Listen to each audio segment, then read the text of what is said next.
Victor Ashcombe didn't even look at the farmers when he spoke. He stood at the edge of Harlan Briggs's orchard with his boots clean and his jacket pressed, holding a single bruised peach between two fingers like it was something dead he'd found on the road. He turned it once, twice. Then he let it drop.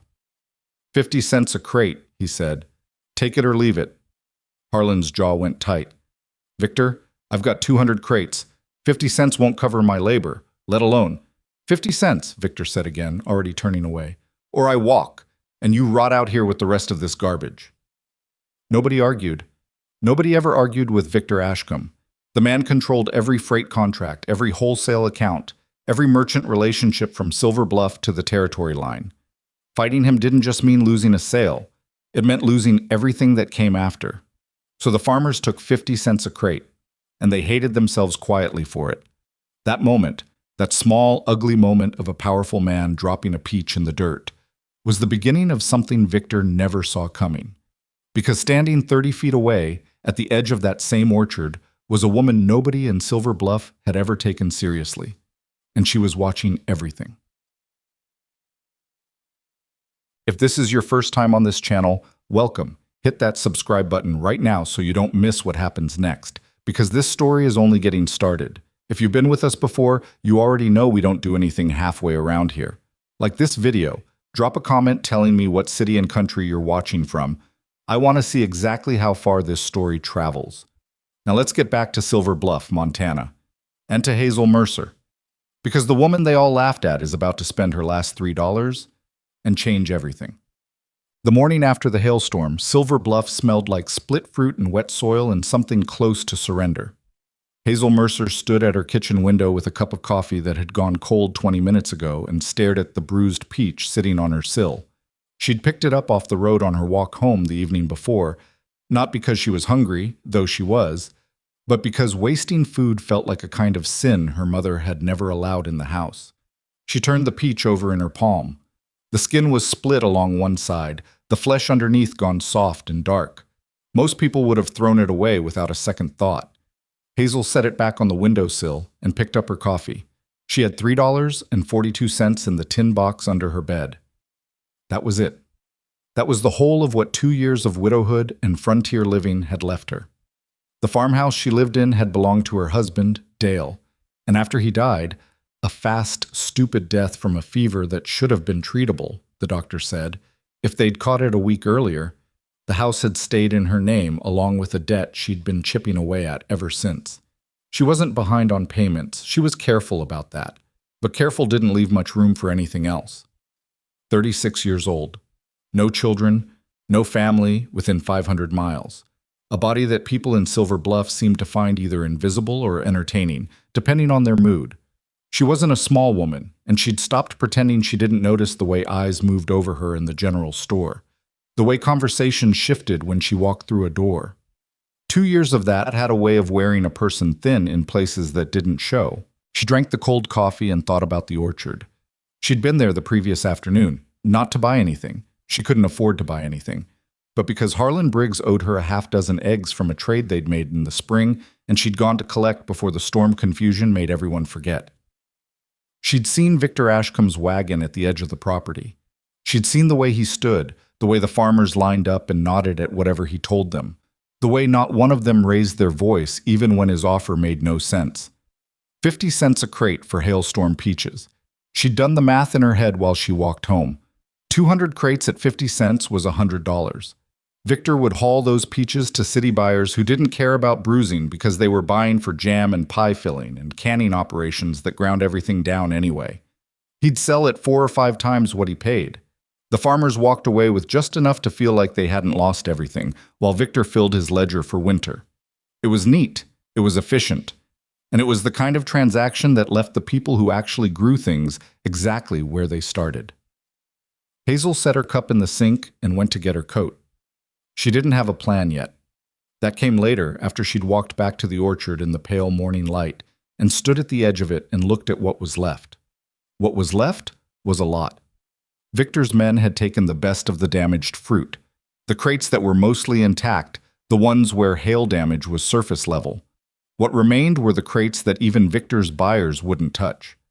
Fruit where the bruising had gone deep, where splits let in air and the fermentation had already started at the skin. A dozen crates, maybe more, piled at the far corner of the orchard under a canvas that Harlan hadn't bothered to tie down properly. Harlan himself was sitting on his porch steps, drinking something that wasn't coffee and staring at nothing in particular when Hazel came up the drive. "Morning, Harlan." He looked up. Something moved across his face, not unkindness exactly, but the specific discomfort of a man who didn't want to have a conversation. "Morning, Hazel. You hear about those eggs? I haven't forgotten. I'm here about your peaches." He blinked. "What peaches?" Victor took what was worth taking. "Those." She pointed toward the pile under the sagging canvas. Harlan followed her gesture and then turned back to her with an expression she recognized. It was the expression people wore right before they said something they were trying to make sound like concern when it was actually pity. "Hazel, those aren't... There's nothing there. They're done. Another 2 days in this heat, and they'll be full rot." "I know. So what do you..." He stopped, looked at her again, more carefully. "You're not thinking of buying those." "I'm thinking of asking what you want for them." There was a silence. A crow landed on the fence post at the end of the drive and sat there like it was also waiting to hear what Harlan would say. He said, "Hazel, I like you fine, but I'm not going to take your money for garbage. That's not... I couldn't do that in good conscience. You know what shape you're in." And there it was. The thing that people did when they thought they were being kind. Remind you, gently, of exactly what they believed about you. "What shape I'm in," Hazel said, "is my business. I'm asking what you want for the remainder crates." He rubbed the back of his neck. "I was a decent man, Harlan Briggs. That was the frustrating part about him. He wasn't cruel. He just, like most people in Silver Bluff, had made up his mind about Hazel a long time ago and filed her under a category that didn't include things like resourcefulness or ambition. $2, he said finally, "for all of it. And I want you to know I feel like a thief saying it. $2 is fine." She had $3.42. She'd have $1.42 left after. Enough to buy salt and sugar in jars at the general store if she was careful about what she chose. She held out her hand. He shook it. He still looked uncomfortable. "You want me to have my boy help load them onto something? I've got the wheelbarrow from my shed. I'll manage." "Hazel, those crates weigh..." "I said I'll manage, Harlan." He closed his mouth. She went to fetch the wheelbarrow. It took her 3 trips and most of the morning. The crates were heavy in the awkward way that irregular loads always are, and the path from the orchard to her farmhouse was mostly uphill for the last quarter mile. By the time she'd brought the last crate into her kitchen, her shoulders ached in a specific, deep way that would still be there 3 days later. She didn't stop to rest. She started sorting. That was the first thing her mother had taught her about damaged fruit. Sort before anything else. Not everything in a bruised crate is equal. Some of it is surface damage, flesh still firm underneath, flavor still intact, nothing wrong except the look of it. Some of it is further along, softening but still sweet. And some of it is gone, truly gone, and the only honest thing to do is compost it and stop pretending. Hazel worked through every peach methodically. She made 3 piles on her kitchen table. The first pile, the ones with surface bruising and firm flesh, went into a wooden box. The second pile, softer, sweeter, starting to concentrate, went into her largest pot. The third pile went into the bucket by the door for the garden. It took 3 hours. By the end, the third pile was smaller than she'd expected. She stood back and looked at what she had. The pot pile alone was substantial. Those were peaches that had been slightly past their peak before the hailstorm, peaches where the sugar had started to develop past the point of being good for eating fresh, but hadn't tipped into rot. Her mother had called them jam peaches. Said fruit at that stage made the best preserves because it didn't need much added sugar. The sweetness was already concentrated in the flesh. Hazel pulled her mother's recipe from the tin box where she kept important papers. It was written in pencil on the back of an envelope, in her mother's cramped handwriting, and she'd read it so many times over the years that the pencil marks had faded to near invisible in places. She didn't need to read it. She knew it by heart. But she unfolded it anyway and set it on the counter because having it there felt like having someone in the room with her. She got to work. The first thing anyone in Silver Bluff knew about Hazel Mercer's preserves was the smell. She didn't advertise. She didn't put up a sign. She didn't tell anyone what she was making. But her kitchen windows were open because of the heat from the stove, and the smell of peaches cooking down with brown sugar and a touch of ginger drifted out into the afternoon air with the particular insistence that good food has when it's being made right. Her nearest neighbor, Opal Tran, came by at 3 in the afternoon under the pretense of returning a borrowed sewing needle. "What in the world are you making?" Opal asked, standing in the doorway and looking at the row of jars beginning to line up on the counter. "Preserves," Hazel said. "From what? I heard Victor cleaned out the orchards." "He cleaned out the good crates. I bought the rest." Opal stepped inside without being invited and looked at the jars. She was a small, direct woman in her early 50s who had lived next door to Hazel for 2 years and was one of the few people in Silver Bluff who spoke to Hazel without visible condescension. "Can I try some?" "It's not set yet." "I don't care." Hazel handed her a spoon with the residue from the pot on it. Opal tasted it and was quiet for a moment. "Hazel," she said. "I know. That's not ordinary." "No." Opal set the spoon down carefully, like it was something she might break. "How much did you pay for those peaches?" $2. "Two of your $3. Hazel turned back to the stove. "Something like that." Opal was quiet again. Then, "You need help with the jars?" "I thought you had sewing to do." "I lied about the needle." So Opal stayed. She washed jars and brought them hot to the counter, and they worked through the evening mostly in silence, which was the kind of companionship that Hazel had almost forgotten existed. The kind that doesn't require you to explain yourself or perform anything, just presence alongside presence. By 9 o'clock that night, they had 27 jars sealed and cooling on the counter. Opal stood back and counted them. "What are you going to sell them for?" "I haven't decided yet." "You should price them high." Opal crossed her arms. "I mean it, Hazel. Don't let people talk you into cheap. Whatever you decide, hold the line." It was good advice. Hazel knew it was good advice. She also knew that the next morning, when she loaded those jars into her old wagon and pulled them to the Saturday market in the center of Silver Bluff, people were going to look at her and see the same thing they always saw. She let herself think about that for about 30 seconds. Then she went to bed. The Silver Bluff Saturday market was held in the open area behind the grain exchange, and it was the kind of market that had existed long enough to have established hierarchies. The best spots near the front were held by the same vendors every week: Greta Sund with her baked goods, the Muller brothers with their dry goods table, Priscilla Ashcombe, who was Victor's wife, and who sold honey and beeswax candles, and made it known through careful social positioning that her table was a step above the rest. Hazel sat up at the back. She had a folding table that had belonged to Dale, a cloth she'd pressed flat the night before, and 27 jars of peach preserves arranged in 3 rows. She'd made small paper labels for each jar, written in her careful handwriting. Hazel's Peach Preserves, Silver Bluff, Montana. The jars caught the morning light in a way that was, she had to admit, fairly pretty. For the first hour, nobody stopped. She hadn't expected anyone to. People walked past, glanced at her table, glanced at her, and kept moving. A couple of women she recognized from church gave her the particular smile that meant, "Oh, you're trying something. Good for you," without any genuine interest behind it. A man she didn't know picked up a jar, turned it over, set it down, and walked away. She stood behind her table and kept her face neutral, and breathed steadily, and thought about her mother. Her mother had sold preserves and dried herbs at the market in their hometown when Hazel was young. She'd stood behind her table for hours some days without a single customer, and she never looked embarrassed, and she never left early. "The moment you look like you expect to fail," her mother had told her, "everyone around you decides you deserve to." So she'd stood there, back straight, face pleasant, and eventually people always came. The first person who stopped at Hazel's table that Saturday was a boy. He was maybe 12 or 13, slight, with the look of someone who hadn't eaten a full meal recently.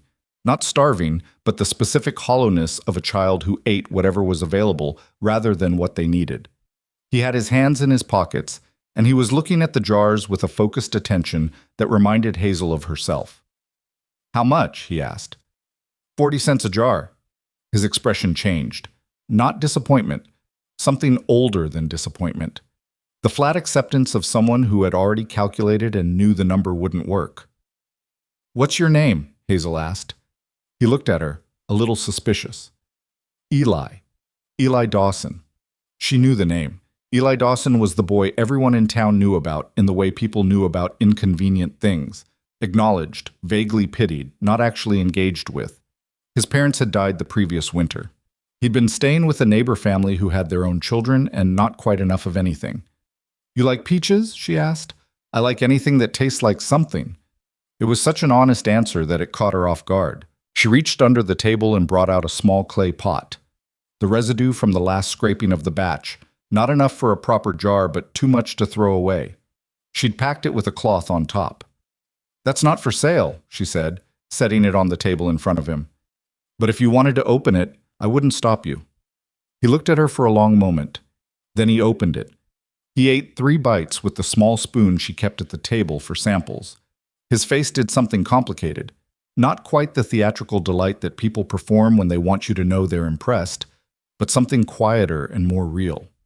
Like a person who'd been bracing for something ordinary and found something else entirely. "That's really good," he said, like he was informing her of a fact she might not have known. "I know," she said. He looked at the jars again, then at her. "You need help selling them?" "I'm doing all right." He looked at the empty space around her table and at the crowd gathered around Greta Soon's table 20 feet away and back at her. "You're not doing all right." She almost laughed. "No," she admitted. "Not yet. I can walk around and tell people. I know most everybody." She considered him. He was serious. He wasn't offering out of charity or because he felt sorry for her. He was offering because he'd identified a problem and a potential solution and the direct line between them. She recognized that quality because she had it herself. "All right," she said. "Go tell people. I'll put a spoon out for samples." He nodded once, like they'd signed a contract, and walked away into the crowd. The first person he brought back was Pete Galloway, a cattle rancher who bought things at the market for his wife, and generally bought them without much interest. But Eli had apparently told Pete that the preserves were something he'd regret missing, and Pete had a specific weakness for anything that might make his wife's biscuits better, so he came. He tasted the sample. He bought 2 jars without negotiating the price. He told Hazel they were for his wife's birthday and that she'd better have more next week. After that, it moved. Not like a flood, nothing so dramatic. More like a current that had been going around Hazel's table started finding its way through. People came in 1s and 2s, tasted, bought. Some of them she recognized. Some were strangers from ranches outside of town who came to the Saturday market for supplies. A woman from the mining camp on the North Ridge bought 4 jars and said she'd tell the other families. By noon, Hazel had sold 19 of her 27 jars. She was making change for a man in a canvas coat when she became aware, without turning around, that someone was standing behind her table and to the side, standing very still in a way that wasn't casual. She finished the transaction, turned. Victor Ashcombe was standing 10 feet away with his hands in his jacket pockets, watching her table with an expression she couldn't immediately name. It wasn't quite anger, and it wasn't quite amusement. It was the expression of a man who had just discovered something he hadn't planned for and was rearranging his understanding of a situation. He held her gaze for a moment, then he turned and walked away without saying anything. Hazel turned back to her table. Opal appeared at her elbow from nowhere.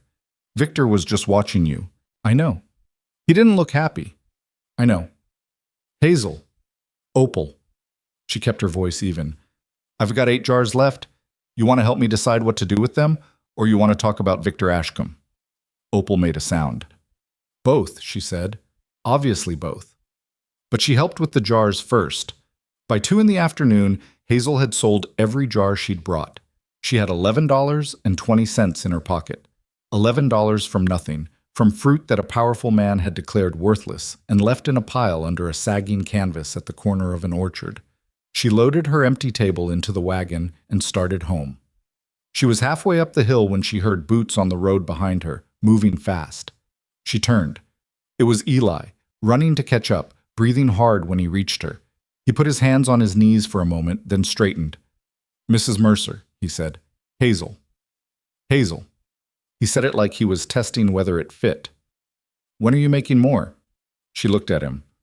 "You planning on helping sell them if I do?" He met her eyes. "Yes." She thought about the $1.42 she'd had that morning and the $11.20 she had now. She thought about the peach harvest, which even with hail damage had been substantial in the valley, and about how many farmers still had remainder crates they hadn't been able to move. She thought about the recipe on the back of the envelope in her tin box, and her mother's voice saying that damaged things often carry the greatest value, not because they're damaged, but because everyone else has given up on them, which means they're available. She thought about Victor Ashcombe's face as he stood 10 feet away and watched her sell out. "Tomorrow," she said. "Come by at 8. Eli nodded. He turned to go. "Eli." He stopped. "Eat something tonight. Actual food." Something moved across his face. He nodded again, quicker this time, and walked away. Hazel turned back toward home. The wagon was lighter now without the jars, and the hill seemed slightly less steep than it had that morning, which she knew was a trick of the mood and not the terrain. She thought about what Opal had said. He didn't look happy. No. Victor Ashcombe had not looked happy. And somewhere beneath the tiredness and the aching shoulders and the quiet satisfaction of the day, a small, careful part of Hazel Mercer registered that as the beginning of something. She didn't know the shape of it yet. She didn't know what he would do or how fast he would move or what weapons a man like that reached for when someone surprised him. But she knew he'd been watching, and she knew that when men like Victor Ashcombe watched something and didn't like what they saw, they didn't just walk away. She reached the top of the hill and kept walking. The next morning, Eli Dawson showed up at her door at 7:45 with his sleeves already rolled up and the look of someone who had decided, without being asked, that this was where he was supposed to be. Hazel handed him a cup of coffee without comment and pointed him toward the stack of empty jars that needed washing. He washed jars. She went to the orchard district. She visited 4 farms that morning. At each one, she made the same offer. She would take their remainder crates, the ones Victor's men had passed over, the deeply bruised, the split skin, the fruit the farmers themselves had written off, at $1 a crate. That was double what Victor had paid for his selected crates. Every farmer she spoke to looked at her the same way Harlan Briggs had looked at her the day before, with a particular mixture of surprise and uncertainty that came from being offered something that seemed too direct to be a trick. 3 of them said yes immediately. The 4th, a woman named Clara Finch, who ran her late husband's apple and peach operation by herself, asked Hazel to sit down for a cup of coffee first. Clara was in her late 60s. She had worked a piece of land in the Silver Bluff Valley since before the railroad came through, and she had a way of looking at a person that stripped out everything performative and went straight to whatever was underneath. She looked at Hazel that way now. "You sold out yesterday," she said. "I heard." "I did." $11, people said. Thereabouts. From peaches Victor said were garbage. Yes. Clara wrapped both hands around her mug. Outside, a morning bird was working through its repertoire with no particular urgency. "What's your plan? Scale up?" "If the supply is there." "And you think it is?" "I think there's enough remainder fruit in this valley from the hailstorm to keep me making preserves through the fall, if people are willing to sell to me instead of composting." Clara looked at her for a long time. "Victor's going to notice." Victor already noticed. Something shifted in Clara's expression. Not surprise, so more like the recognition of a person confirming something she'd already suspected. "You knew he was watching you at the market." "I saw him." "And you're here anyway." "I'm here because of it," Hazel said. And that was as close as she came to explaining herself. Clara sold her 6 crates at Hazel's price. She also, as Hazel was loading them into the wagon with Eli's help, came out to the yard and said, "My neighbor Gus Perot has 8 crates he was going to turn under. You want me to tell him you're coming?" "Please," Hazel said. She left Clara's farm with 14 crates in the wagon and 2 new farmer relationships she hadn't had that morning. Eli rode on the back of the wagon with his feet hanging off and asked questions the entire way home. Sharp, specific questions about costs and quantities and what price she was thinking for the next market Saturday. And Hazel answered them all in full because it was clear from the way he listened that he was actually calculating, not just making conversation. "You should charge more," he said, as they turned up the last stretch of road toward her farmhouse. "I charged 40 cents. 40 cents for something people would have paid 60 for. I watched their faces when they tasted the sample. That's not a 40-cent reaction." She looked at him sideways. "You're 13 years old." 12, he corrected. And I've been watching people buy and sell things at that market for 2 years. I know what a 60-cent face looks like. She thought about it. 50 cents next week. He seemed to consider whether to push further and decided not to. Okay, he said. 50 cents. They unloaded the crates and got to work. The rhythm of those days established itself quickly. Morning procurement, afternoon sorting and cooking, evenings sealing jars and washing equipment. Eli came every day after the school day ended and stayed until the light went. He was efficient and didn't need to be told things twice, and seemed to find the work genuinely interesting rather than just useful, which made him easy to have around. On the third day, while they were working through a particularly tricky batch, fruit that was sweeter than expected and needed the recipe adjusted, he said, without looking up from the jar he was sealing, "People at school say you're going to fail." Hazel kept stirring. What kind of people? The kind whose parents talk at dinner. What do their parents say? That a woman like you couldn't build something real, that you got lucky at one market. He said it flatly, reporting information, not delivering it as a wound. And what do you think? She asked. He looked up then. I think they haven't tasted it. She didn't respond to that. She didn't need to. What neither of them said, because neither of them needed to, was that the people whose parents talked at dinner were repeating what they'd heard, and what they'd heard had come from somewhere, and the most likely somewhere, given the timing, given the specific phrasing of a woman like you, was Victor Ashcombe. He'd been quiet since the market, too quiet, for a man who didn't like surprises. Hazel had spent enough years watching how Silver Bluff worked to know that silence from a powerful man wasn't the same thing as peace. It was the sound of planning. She sealed another jar and set it in the cooling row and kept working. The following Saturday, she sold out in 4 hours, at 50 cents a jar. And on the road home, with an empty wagon and $31.50 in her pocket, she passed Victor Ashcombe's freight office and saw the lights on inside and 2 men she didn't recognize going in through the side door. She kept her eyes on the road and kept walking.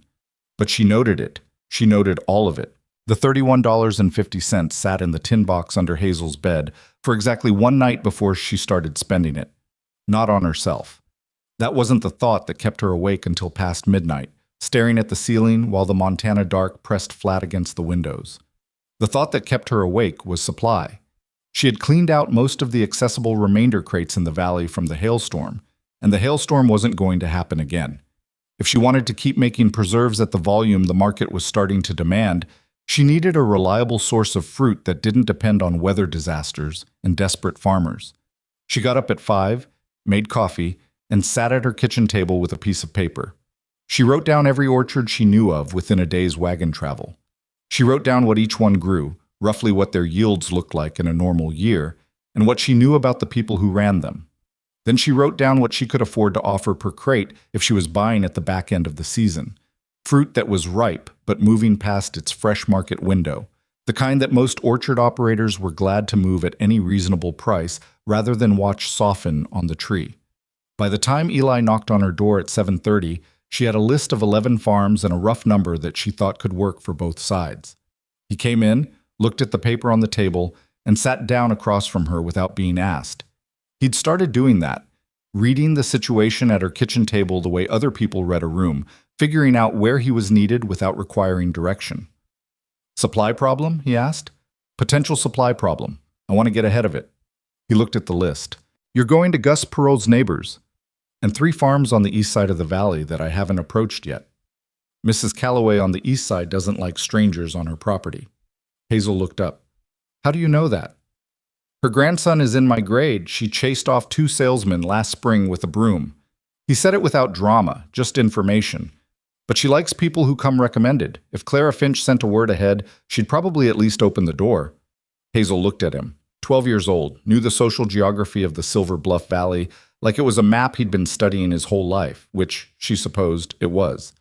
When you were a child without family resources, you learned quickly who was connected to whom and what those connections were worth. I'll ask Clara to put in a word, she said. He nodded. What do you need me to do today? We've got 42 jars from yesterday's batch that need labels. After that, I want to start on the new crates from Gus before the fruit gets any further along. He rolled up his sleeves and reached for the labels. They worked through the morning in the rhythm that had developed between them over the past 2 weeks. Not quite conversation, not quite silence. Something in between that felt easy in the way that only shared work can feel easy. Eli had a focused quality that Hazel appreciated. He didn't fill quiet with noise just to avoid it, and he asked questions only when he actually needed answers. Around 10, while they were elbow deep in the sorting process, he said, "Someone at school said you used to be a school teacher. I taught for 3 years before I came to Silver Bluff." "Why'd you stop?" She thought about how to answer that. The real answer was complicated. Dale, and the move, and the years of trying to build a life in a place that had already decided what kind of person she was before she'd finished unpacking. Life moved in a different direction, she said. He accepted that without pushing. Then, "You're good at explaining things, how you walk through a recipe. You don't talk down to people." "You're 12. I shouldn't talk down to you." "Most adults do anyway." She handed him a jar to label. "I know." The second Saturday market was louder than the first. Not because of the crowd was similar in size, but because word had spread in the specific, accelerating way that word spreads in small frontier towns, where news travels through visiting and church and trading and the particular social telegraph of women talking at wells and men talking at feed stores. People who hadn't been at the first market had heard from people who had, and those reports had apparently been favorable enough to create a category of customer Hazel hadn't had before. People who came specifically to find her table. She'd made 61 jars for this market. She'd priced them at 50 cents each, as she and Eli had agreed. She'd also, based on a conversation with Opal the previous Thursday, made a small separate batch using a slightly different recipe, one that added dried ginger and a touch of lemon peel, which pushed the flavor into something less straightforward but more interesting. Those she priced at 65 cents. She put 6 of the ginger lemon jars at the front of the table as a separate offering. Eli worked the crowd with the same methodical seriousness he brought to everything. He didn't perform enthusiasm. He genuinely believed in the product, which turned out to be more effective than enthusiasm anyway, because people could tell the difference. He'd stop someone, tell them there was a preserve table worth their time, and deliver that assessment with the flat confidence of a person reporting a fact rather than making a pitch. Pete Galloway came back, as he'd said he would, and bought 3 jars this time. He also brought 2 other ranchers who bought 2 jars each without tasting the sample first, which was the market equivalent of a standing ovation. By noon, the ginger lemon jars were gone. By 1:30, she was down to her last 12 standard jars and had started a mental list of which ones she was holding back for people she'd promised. That was when Priscilla Ashcombe appeared at her table. Hazel had been aware of Priscilla at the market in the peripheral way she was aware of everything. The beeswax candle smell, the pale dress, the way people deferred to her without being asked to. Victor's wife was a tall woman in her mid-40s with excellent posture and the carefully maintained appearance of someone who understood that appearance was a form of argument. She wasn't unkind in the way that some women in Silver Bluff were unkind to Hazel. She was something more subtle. She was politely uninterested, which at the social level Priscilla operated from was essentially the same thing. So when she stopped at Hazel's table, Hazel noticed immediately. Priscilla looked at the jars. She picked one up, read the label, set it down. She did all of this with the manner of a woman who was deciding something. "I heard these were remarkable," she said. Her voice was pleasant and gave nothing away. "People seem to like them," Hazel said. "May I?" She gestured at the sample spoon. Hazel held it out. Priscilla tasted a small amount with the expression of someone who had tasted a great many things and was not easily moved. There was a pause. "How much?" she asked. 50 cents. Priscilla reached into her purse without negotiating, which was the clearest possible signal that she thought the price was actually lower than it needed to be, and handed Hazel $2. "4 jars," she said, "and I'll take 2 of whatever those were." She pointed at the empty space where the ginger lemon had been. "If you make them again." "I will." Priscilla picked up her 4 jars and looked at Hazel directly for the first time. "My husband doesn't know I'm here," she said. It was said quietly, without apparent emotion, as a fact being registered. "I didn't think he sent you," Hazel said. Something shifted in Priscilla's expression. It wasn't warmth exactly. It was more like acknowledgement, the look of one person recognizing that another person understood how things worked. She nodded once, picked up her parcel, and walked back toward the front of the market. Opal materialized from somewhere to Hazel's left. Was that? Yes. Did she just... She bought 4 jars. Victor's wife bought your preserves. She's a person who wanted preserves. She bought preserves. Hazel handed the last jar to a woman who'd been waiting patiently and made change. That's the whole of it. Opal clearly did not think that was the whole of it, but she held her questions until they were loading the wagon at the end of the day, when Hazel had sold every jar she'd brought and had taken 3 orders for the following Saturday from people who wanted specific quantities held for them. Victor's wife buying your preserves is not nothing, Opal said, handing up the folded table. I know it's not nothing. I said it's the whole of it, not that it's nothing. What do you think it means? Hazel thought about it honestly. It means she has her own mind, or it means she's gathering information for him, or both. With people in that kind of marriage, it's usually both. Opal climbed up to sit beside her on the wagon bench. You think he sent her? I think she goes where she decides to go, but I think she also tells him what she sees. She clicked her tongue at the horse. Which means by tonight he knows exactly how many jars I sold and at what price. Opal was quiet for a moment. Is that bad? It would have happened anyway. Better sooner. Now he has accurate information instead of rumors, and accurate information means he has to deal with what's actually there instead of what he imagines. That sounds like you want him to know. I want him to have correct information about what he's dealing with, Hazel said. That's not the same thing. They rode the rest of the way home in the deepening afternoon quiet, and Hazel thought about the 2 men she'd seen going into Victor's freight office through the side door the previous week, and about the specific look on Priscilla Ashcomb's face when she'd said my husband doesn't know I'm here, and about the fact that powerful men who felt surprised generally moved to reestablish control quickly. She thought, whatever he's probably planning it now. And she thought, I need more farmers before he gets there first. She called on 7 farms over the next 4 days.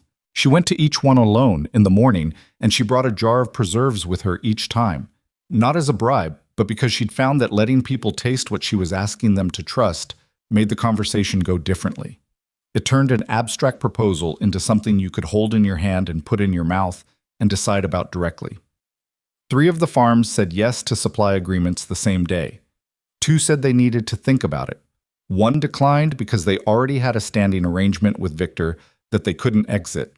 And 1, the East Side farm belonging to Mrs. Calloway, who did in fact have a broom visible just inside the door when she answered it, took 20 minutes of conversation and half the jar before she sat back in her kitchen chair and said, $1.25 a crate for my remainder, $1.50 for early season, and I want an honest count of what you take.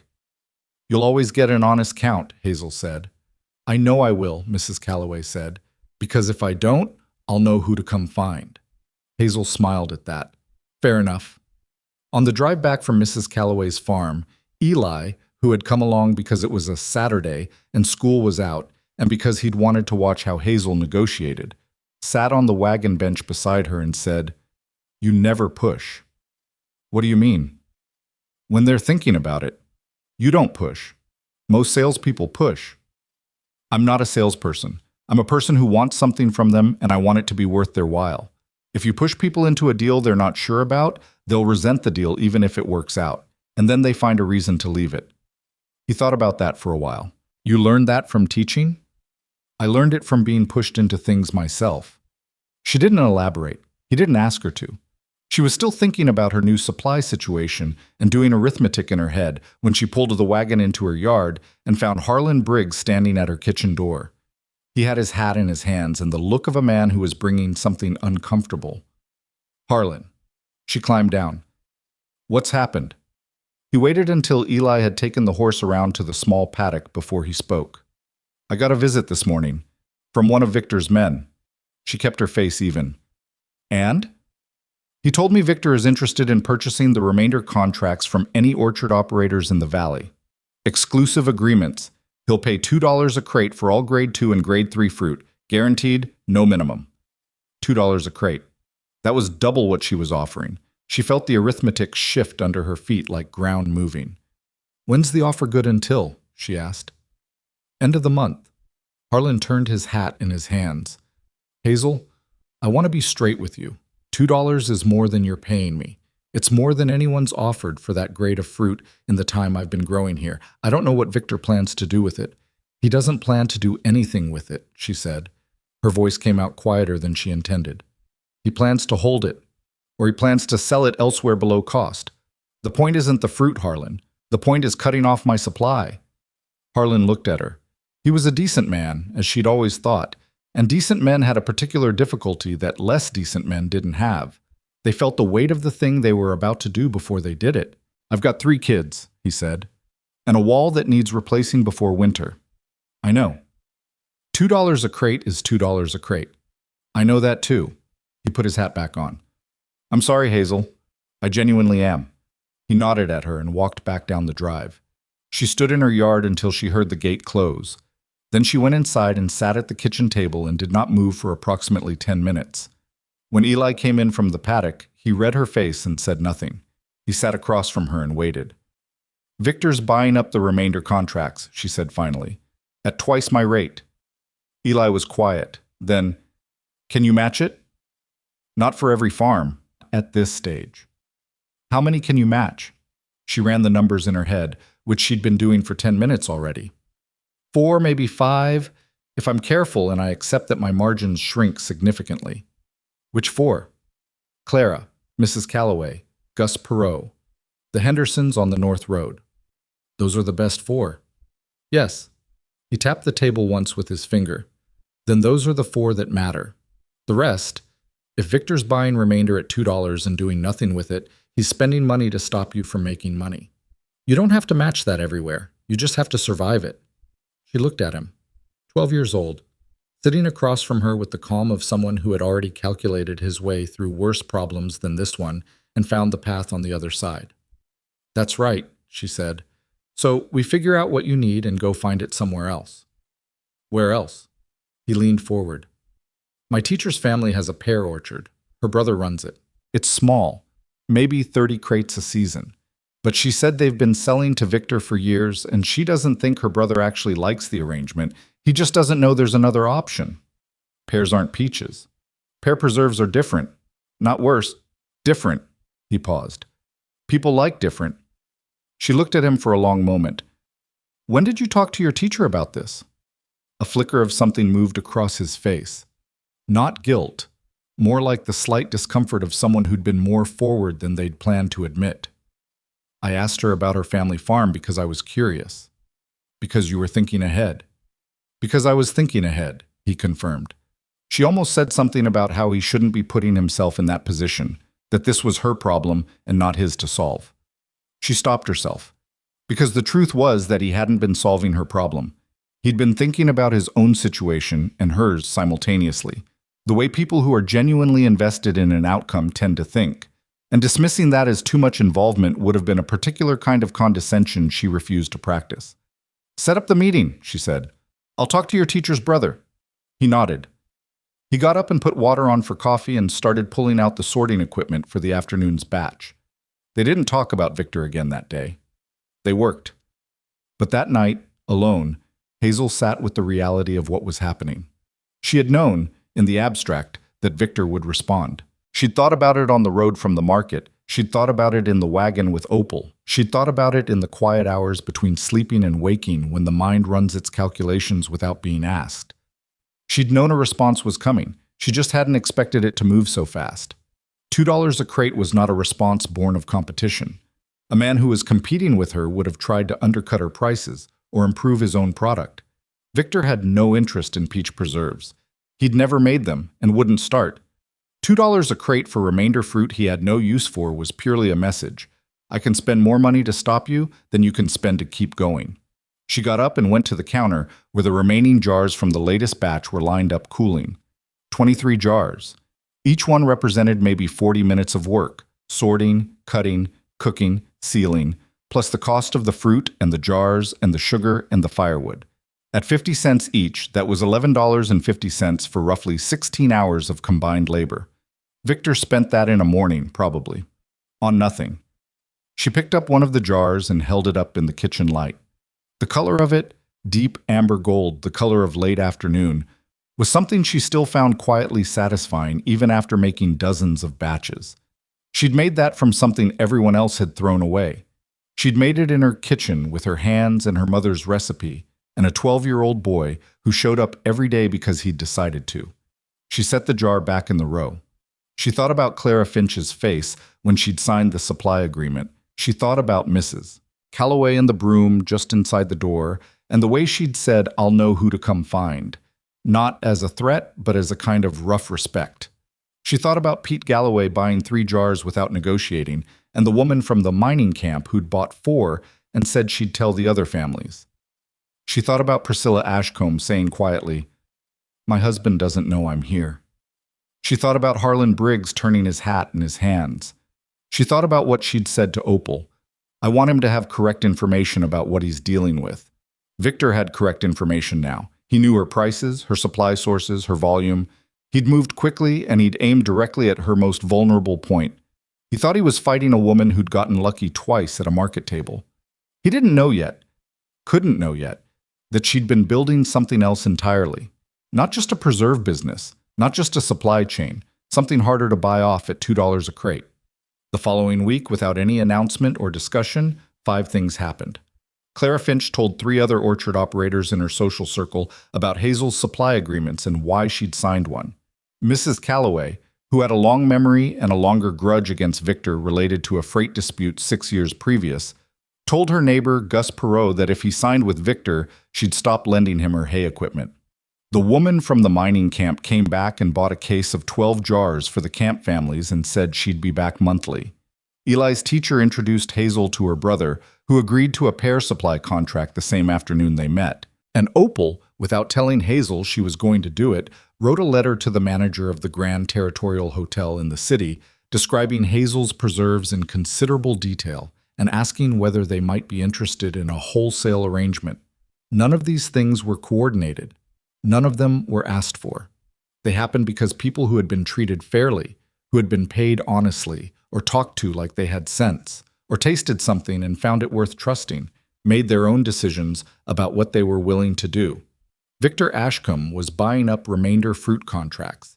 He was moving on merchants who carried Hazel's jars in their stores, suggesting in the careful way that powerful men make suggestions that their ongoing business relationships might benefit from a reassessment of who they stocked. He was telling people, in those same careful conversations, that he'd heard things about Hazel's kitchen, the cleanliness of it, the sourcing, nothing specific, nothing provable, just the particular cloud of implication that was its own form of damage. He was doing everything a man with his resources and habits did when he wanted to make a problem go away. And it was working in the places where it worked. 2 of the stores that had started carrying her jars quietly pulled them from the shelves. One of the freight operators who'd agreed to carry her product to a neighboring town suddenly became unavailable. But Victor had made one calculation wrong. He'd assumed that what he was dealing with was a business. A business could be starved. A business could be blocked. A business could be undercut until it ran out of money and gave up. He hadn't reckoned on what happens when the people who benefited from something decide that what they're defending is not a business, but something they're part of. He hadn't reckoned on Clara Finch talking to her neighbors, or Mrs. Calloway and the hay equipment, or Opal's letter sitting on the desk of a hotel manager 200 miles away. He hadn't reckoned on Eli Dawson showing up at Hazel's door every single morning, rolling up his sleeves and getting to work. On the last Thursday of the month, Hazel received a letter. It came through the postal office, and it was brief. It was from a legal firm in the city. It stated in the dry and careful language that legal letters use to avoid saying anything plainly, that a debt instrument attached to the property at Hazel Mercer's farmhouse address, a debt she had been servicing faithfully and believed she had another 18 months on, had been purchased by a private party, and that the new holder of the instrument was requiring full payment within 30 days, or the property would revert to the instrument holder under the terms of the original agreement. She read it 3 times. Then she set it on the kitchen table and sat down and looked at it for a while. The debt was $212. She had $68 in the tin box under her bed. 30 days. Eli came in at 4 o'clock, saw the letter, saw her face, and sat down. She slid the letter across to him. He read it. He read it again. "Victor," he said, "almost certainly. He set the letter down. He looked at the wall above her head for a moment, the way he did when he was calculating something he didn't want to say until he was sure of it. Then he looked at her. "You're not going to give him the house." It wasn't a question. She recognized the tone. It was the same one she used herself when she was saying something that needed to be said aloud to make it solid. "No," she said. "I'm not." $68. You need 144 more in 30 days. I know the number. You can't do it alone. She looked at him across the table. Outside, the afternoon light was going golden on the kitchen floor, and somewhere up the road someone was working a fence line, the sound of the hammer coming in slow and regular through the open window. "No," she said. "I can't do it alone." He nodded. He picked up the letter, folded it carefully, and set it back on the table. "Then we figure out who else has a reason to care." She looked at her hands. The knuckles were rougher than they'd been 2 months ago. The palms had calluses now that hadn't been there in the summer. 2 months ago, she'd had $3.42 and a tin box and a recipe on the back of an envelope. She thought about what she'd built since then, and she thought about what Victor was trying to take, and she thought about the difference between what you could buy and what you couldn't. "Okay," she said. "Let's figure it out." The letter stayed on the kitchen table all night. Hazel didn't move it. She cooked supper around it, washed dishes around it, sat at the table after with her second cup of coffee, and looked at it the way you look at a problem that isn't going to change shape, no matter how long you stare. $212. 68 in the tin box. 30 days. She'd been in tight spots before. The winter after Dale died, when the wood ran low and she'd had to choose between buying more and buying food. The spring when the roof leaked so badly she'd put every pot in the house to work catching water and slept in her coat. She'd gotten through those things by being careful and patient and by not letting herself think too far ahead, because too far ahead was where the numbers stopped working.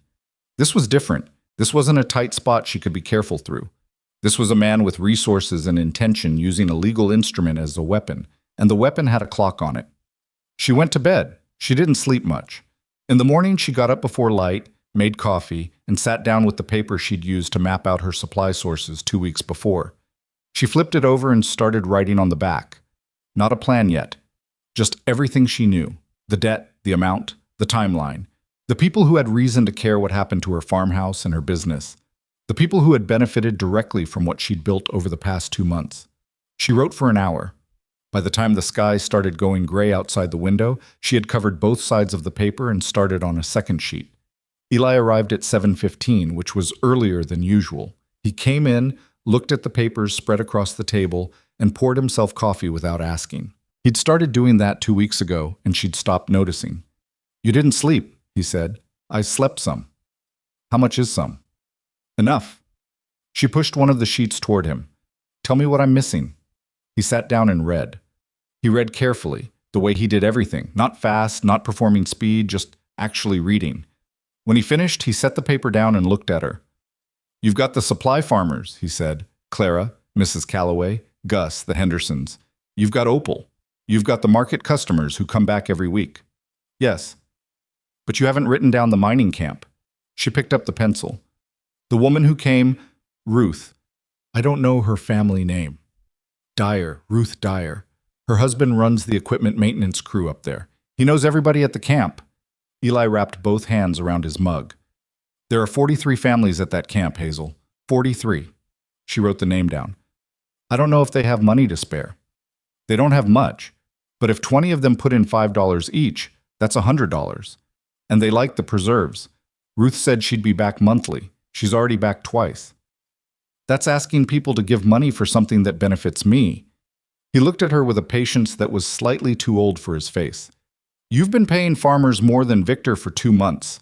You've been buying fruit everyone else threw away and putting money into this valley. You think the people who got that money don't know where it came from?" She didn't answer that directly. "It still feels like asking for charity."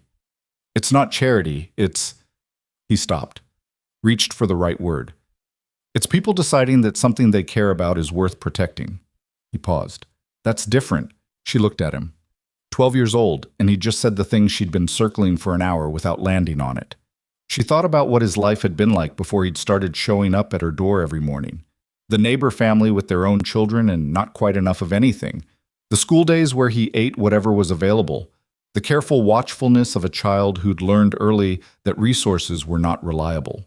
He knew the difference between charity and investment because he'd been on the receiving end of the first kind his whole life and recognized it like a smell. "Okay," she said. "Then we need to talk to people, starting today." They went to Clara Finch first because Clara was the person in the Silver Bluff Valley who commanded the most respect among the farming families, and because Hazel had learned in 2 months of doing business here that the order in which you said things mattered as much as what you said. Clara read the letter at her kitchen table. She read it twice, the same way Eli had, and then she set it down and looked out her window at her orchard for a moment. "He bought the debt," she said. "That's what the letter says." "From who? Who held it originally?" "A lending office in Billings. Dale took the loan before we were married for the farmhouse construction. I inherited the remaining amount." Clara's jaw was set in a particular way. "That office has been doing business in this valley for 15 years. Every farm family here has borrowed from them at one point or another." She looked back at Hazel. "Victor owns the debt on your house, which means if he can also squeeze out your business, you've got nowhere to go and no way to fight him." "That's the idea," Hazel said. "How much short are you?" $144. In 30 days. Clara was quiet. Then she pushed back from the table and stood up. "Wait here." She went into the back of the house. Hazel heard a drawer open, then close. Clara came back with a small cloth envelope and set it on the table. $60, she said. "That's what I have liquid right now. It's yours." Hazel's first instinct was to refuse. She felt it rise up before she could stop it. That old automatic response to being offered something significant, the one that came from years of being on the edge and deciding that accepting help was the same as admitting you couldn't manage. She pushed it back down. "Clara, don't." Clara sat back down. Her voice was firm, but not unkind. "Don't tell me you can't accept it. I'm not giving it because I feel sorry for you. I'm giving it because you've paid me a fair price for 3 months of fruit that I would have otherwise composted, and because if Victor takes your house and your kitchen, I'm back to selling my surplus to him at 50 cents a crate. This is a business decision." Hazel looked at the envelope. "I'll pay it back." "I know you will." Clara folded her hands on the table. "Who else are you going to see?" "Everyone I can get to in the next 3 days. Gus, the Hendersons, the people from the market, Ruth Dyer at the mining camp. Go to the Hendersons first after this. Tom Henderson is the kind of man who comes in easier if he thinks he's one of the first rather than one of the last." Clara reached over and tapped the envelope. "Put that away. Then tell me what else you need."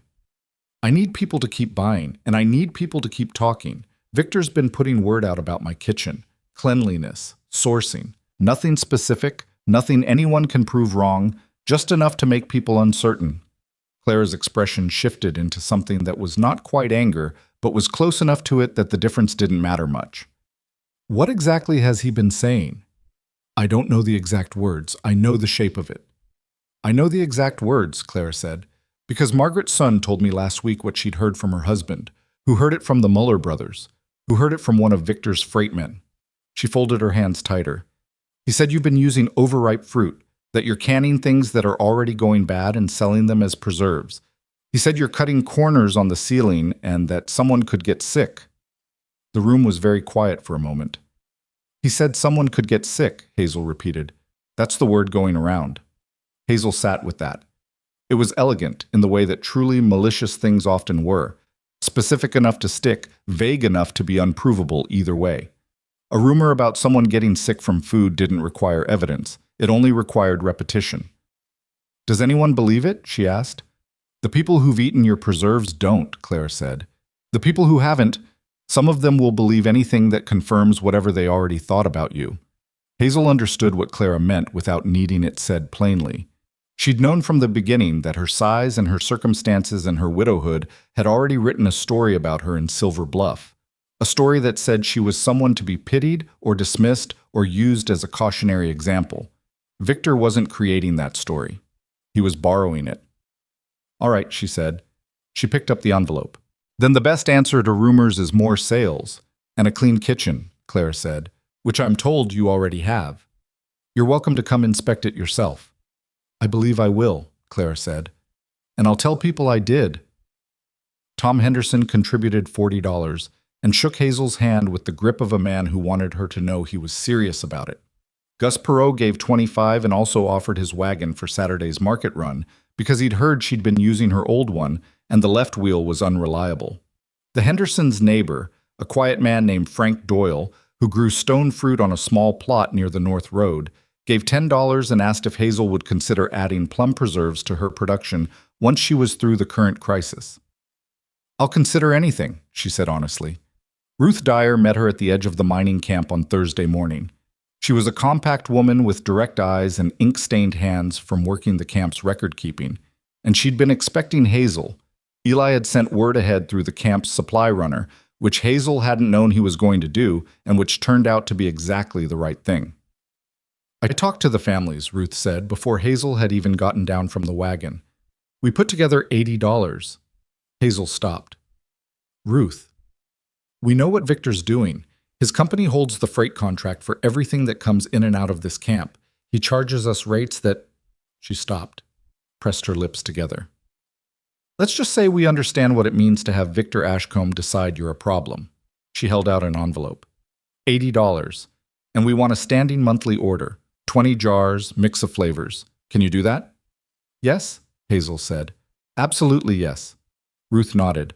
She handed over the envelope with the brisk efficiency of someone handling a business transaction, which it was, and both of them understood that this was how it needed to be treated. On the walk back to the wagon, Hazel did the arithmetic. Clara's 60, Tom Henderson's 40, Gus's 25, Frank Doyle's 10, Ruth's 80. That was $215, $3 more than she needed. She sat in the wagon and held all 4 envelopes in her lap and breathed for a minute. Just breathed. Then she turned the horse towards Silver Bluff and started thinking about what came next. What came next, as it turned out, arrived before she got home. She was a mile from her farmhouse when she saw Eli walking up the road toward her fast, with the particular walk of someone who has information and wants to deliver it before it gets any older. She pulled up. "What happened?" He climbed up beside her. "Danny Marsh came by your house." Danny Marsh was 14, the son of a merchant family, and had no particular relationship with Hazel that she knew of. "Why?" "Because one of Victor's men told Marcus Webb at the feed store that you'd been hiring children and not paying them." Eli said it flatly, watching her face. "That you'd been using child labor and keeping the money yourself." She kept her expression still. "He said that about you?" "He said it generally, but everyone in town knows I'm the one who's been working with you, so—" He shrugged, and the shrug was practiced. The kind you develop when you've had people say things about you for long enough that you've had to build a mechanism for absorbing it. "Danny came to tell me because he thought I should know." "Are you all right?" He looked at her, and for a moment the practiced shrug fell away, and she saw what was underneath it, which was a 12-year-old boy who'd been called a thief in front of people he had to see every day. "I'm fine," he said. "Eli." "I'm angry," he said. "I'm fine and I'm angry." "Both of those are reasonable." He looked at the road ahead. "He's trying to make us look like we're doing something wrong. Like you're exploiting me or something, using me because you can't afford real help." "I know. It's not true." "I know it's not true. You know it's not true." She kept her voice even. "The people who've seen us work know it's not true. The people who haven't—" She paused. "The people who haven't are going to hear whatever they're going to hear. We can't stop that part." He was quiet for a moment. "What can we stop?" "We can make sure everyone who matters sees what's actually happening." She clicked her tongue at the horse. "Are you still willing to be at that market on Saturday?" He turned to look at her. "Yes." "Even knowing people will be looking at you differently?" "People have been looking at me differently my whole life," he said. "At least this time there's a reason that isn't about me." She didn't say anything to that. She didn't need to. Saturday arrived the way difficult days always do. Suddenly, with the morning already bright and the air already warm and no remaining time to prepare anything you hadn't prepared already. Hazel loaded 78 jars into the wagon, which was the largest batch she'd ever brought to market. She'd been working until midnight for 4 nights. Her hands showed it. Eli was at her door at 6, which was earlier than they'd agreed. He looked like he hadn't slept much either. "Ready?" he said. "Nearly." They rode to the market in the early quiet, and Hazel watched the familiar streets of Silver Bluff pass around the wagon and tried to read the temperature of the day. She'd been doing that since she was a child, gauging the social weather before committing to it, the same way you check the actual weather before deciding what to carry. The temperature was complex. Some of the regular customers came directly to her table without hesitation. Pete Galloway, who bought 3 jars before she'd finished setting up, and the woman who bought for the schoolhouse, and 4 or 5 others who had made up their minds long ago and needed no further convincing. They came and they bought, and they chatted, and that was good. But there were others. People who came past her table more slowly than usual. People who looked at the jars, and then at her, and then away without stopping. 2 women who had been regular buyers didn't appear at all. Hazel kept her face pleasant and her back straight and her hands busy. Around 9 o'clock, Eli came back from his circuit of the market with an expression she'd learned to read. "Marcus Webb is over by the grain exchange," he said quietly. "He's been talking to people." "Saying what?" "Same thing as before. Unsanitary kitchen, overripe fruit." He paused. "And now he's adding that you've been watering down the recipe, that the last batch wasn't as good as the early ones." Hazel looked across the market toward where Marcus Webb was standing in a group of 3 men. She knew Webb. He ran the main general store on Silver Bluff Central Street, and he was one of the 2 merchants who'd pulled her jars from his shelves after pressure from Victor. He was not a cruel man, Marcus Webb. He was a man who understood where his business interests lay and oriented himself accordingly, which in its own way was worse. "All right," she said. "All right what?" "I'm going to go talk to him." Eli's face went careful. "That might make things worse." "It might." She picked up a jar from the table. "Or it might not." She walked across the market.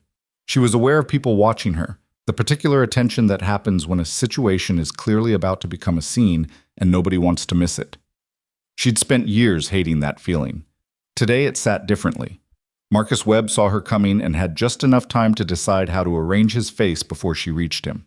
He arranged it into a careful neutrality. "Hazel," he said. "Marcus." She held out the jar. "I heard you've been telling people my last batch wasn't as good as my early ones." He looked at the jar and then at her. The 2 men beside him found reasons to examine the middle distance. "I may have heard something to that effect," he said. "When did you last taste my preserves?" A pause. "I've tasted them." "When? Which batch?" His jaw shifted. "I don't recall exactly." "So you haven't tasted the last batch?" "I've heard—" "Marcus." She kept her voice even and calm and not quiet. "If you're going to tell people my product has declined, I'd like you to have actually tasted it first. That seems fair." She set the jar on the cart beside him. "Open it." He looked at the jar. He looked at her. He looked at the people nearby who were, by this point, definitely watching. He picked up the jar. He opened it. He found the spoon she'd brought along and tasted it. Everyone in the immediate vicinity watched him do this, which was the entire point. His expression did something he probably hadn't intended it to do. The neutrality cracked just slightly at the edges. "Well," she said. "It's—" He stopped. Tried again. "It's fine." "Better than fine, Marcus, and you know it." She said it without heat, just information. "If you have a real complaint about my product, I want to hear it. If you're saying things because someone asked you to, that's a different situation. But either way, I'd rather you say it to my face." She held his gaze for a moment. "That's all I came to say?" She walked back to her table. Her heart was going faster than she wanted it to, but she kept her stride even. Eli was watching from beside the table. When she reached him, he said nothing for a moment. Then, "That was effective." "It was a gamble," she said. "It worked. This time." She started straightening the jar display, which didn't need straightening but gave her hands something to do. "Victor's going to hear about it by this afternoon." He was going to hear about the market anyway. "Yes." She lined up 2 jars that were already aligned. "But now he'll hear that I came to find his man and made him taste the preserves in front of people. That's a different message." Eli thought about this. "What message?" "That I'm not sitting still waiting for things to happen to me." She sold 61 of her 78 jars that day. It was her best market yet, even with the headwinds. The remaining 17 she took to the mining camp on the way home, filling the standing order Ruth Dyer had set up. She came home that evening with $60.50 in her pocket. her largest single-day take since she'd started. She was also exhausted in a way that had gone past physical into something more fundamental, the kind of tired that comes from performing calm for a long time when calm is not what you actually feel. She sat at her kitchen table and didn't move for a while. Then she got up, went to her bedroom, retrieved the tin box, and counted everything out on the table. The money from today. The envelopes from Clara and Tom Henderson and Gus and Frank Doyle and Ruth Dyer. $275.50. She needed $212. She was $63 ahead. She sat with that number for a moment, long enough to feel it properly. Then she put everything back in the box and went to wash the dishes from the morning's cooking. The next morning, a Monday, she was at the table writing out what she intended to say to the lending office in Billings when she heard a wagon coming up her drive faster than wagons usually came. She went to the window. It was Gus Perot. He was alone, and his face, when he climbed down, had the look of someone who'd been moving fast because the thing he was carrying couldn't wait. She opened the door before he knocked. "Gus." "Hazel." He took off his hat. "I need to tell you something, and I need you to hear the whole of it before you react." "All right." He came inside. He sat at her table, which was covered with her accounting papers. He looked at them for a second and then at her. "Victor's been to see the county land assessor." She sat down across from him. "He's filed a petition to have your farmhouse property reassessed. At the new assessed value, the debt—" He stopped. "The debt calculation under the original loan terms would come out to more than $212. He's arguing the property has increased in value and the debt should be recalculated accordingly." The room was very quiet. "He can't do that," she said. "The debt is fixed. It was fixed at signing." "His lawyers are arguing different. They're saying there's language in the original instrument that ties the debt ceiling to property value under certain transfer conditions." Gus turned his hat over in his hands. "I don't know the law on this, Hazel. I don't know if they're right, but his lawyers filed the petition Friday afternoon." Friday afternoon. The day before her market. He'd filed while she was loading jars into the wagon and going over her plans with Eli. "If the assessment changes," she said, "and the debt amount changes, then the money you've raised might not be enough." Gus met her eyes. "I'm sorry. I wanted you to know before you paid anything to Billings, before you made a move you couldn't take back." She looked at her papers, the numbers she'd been adding up all weekend. $275.50. She'd been $63 ahead of where she needed to be. Maybe. "Who told you about the petition?" she asked. "Harold at the assessor's office. He's been friends with my brother since they were boys. He saw Victor's lawyers come in and he thought—" Gus shook his head. "He thought someone should tell you." So Victor had moved again, and this time he'd moved in a direction she hadn't anticipated. Not against her supply chain, not against her reputation at the market, but against the legal ground she was standing on. He was trying to make the target bigger so she couldn't hit it no matter how fast she ran. She felt, for the first time since the letter had arrived, something close to what she'd warned herself against that first night. The sense that the numbers might genuinely stop working. That the shape of what she was fighting was larger than what she'd measured. She sat with it. She let herself feel it completely. Not push it down or reason around it, or tell herself it would be fine. She let it be as heavy as it was. Then she picked up her pencil. "Gus," she said, "do you know a lawyer in Silver Bluff? Someone who isn't in Victor's pocket?" Gus thought for a moment. "James Alderton. He's old, practices out of his house on the east end of town. He's not fancy, but he's honest. He handled my grandfather's property dispute years back, and he doesn't owe Victor anything. Can you take me to him today?" "That's why I came," Gus said. James Alderton was, as Gus had said, old. He had to be pushing 75. And he practiced law out of a back room so crammed with papers that walking through it required a specific route that only he seemed to know. He had white hair and a hearing problem in his left ear, and he asked Hazel to repeat herself twice when she explained the situation. Then he read the original loan document she'd brought.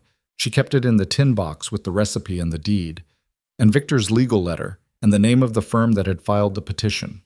He took off his glasses and looked at the ceiling for a full minute. "The petition is garbage," he said finally. She felt something loosen in her chest. "You're sure?" "The original instrument has a fixed rate clause on the debt ceiling. It's in paragraph 4. Victor's lawyers are arguing a revaluation provision that applies only to defaulted loans, and you haven't defaulted. You've been making payments, he tapped the document. They know this. They're hoping you don't have the document and that you'll either panic and overpay or miss the deadline while you're trying to figure out the legal argument. So the 212 stands. It stands. The petition will be denied when the assessor actually reads the instrument, which, given that Harold at that office is not what I'd call a fast reader, may take a week or two. He put his glasses back on. In the meantime, I'd recommend you pay the billings office directly and get your receipt in writing before Victor's lawyers find another angle. Can I pay today? You can telegraph the payment instruction today and have a courier take the physical money tomorrow. He looked at her over his glasses. Do you have the amount? Yes. All of it? Not approximately? $212 exactly, she said. Plus whatever your fee is. Alderton looked at her. He looked at Gus. He looked back at her. $10, he said. And a jar of those peach preserves I've been hearing about. Despite everything, she almost smiled. Done. She paid the billings office by telegraph that afternoon. The confirmation came back by 4 o'clock. She folded it, put it in the tin box with the deed and the recipe and her mother's handwriting, and closed the lid. Eli was at the kitchen table when she came back from town. He'd been there all afternoon, working through a new batch on his own, sorting, cooking, sealing, with the focused self-direction of someone who understood the work well enough not to need supervision. He looked up when she came in. Done? He said. Done. He went back to the jar he was sealing. After a moment, Victor's going to find out tonight. Tomorrow morning at the latest. His lawyers will check. What do you think he does next? She set the tin box on the counter and sat down at the table. She looked at her hands, the rough knuckles, the calluses.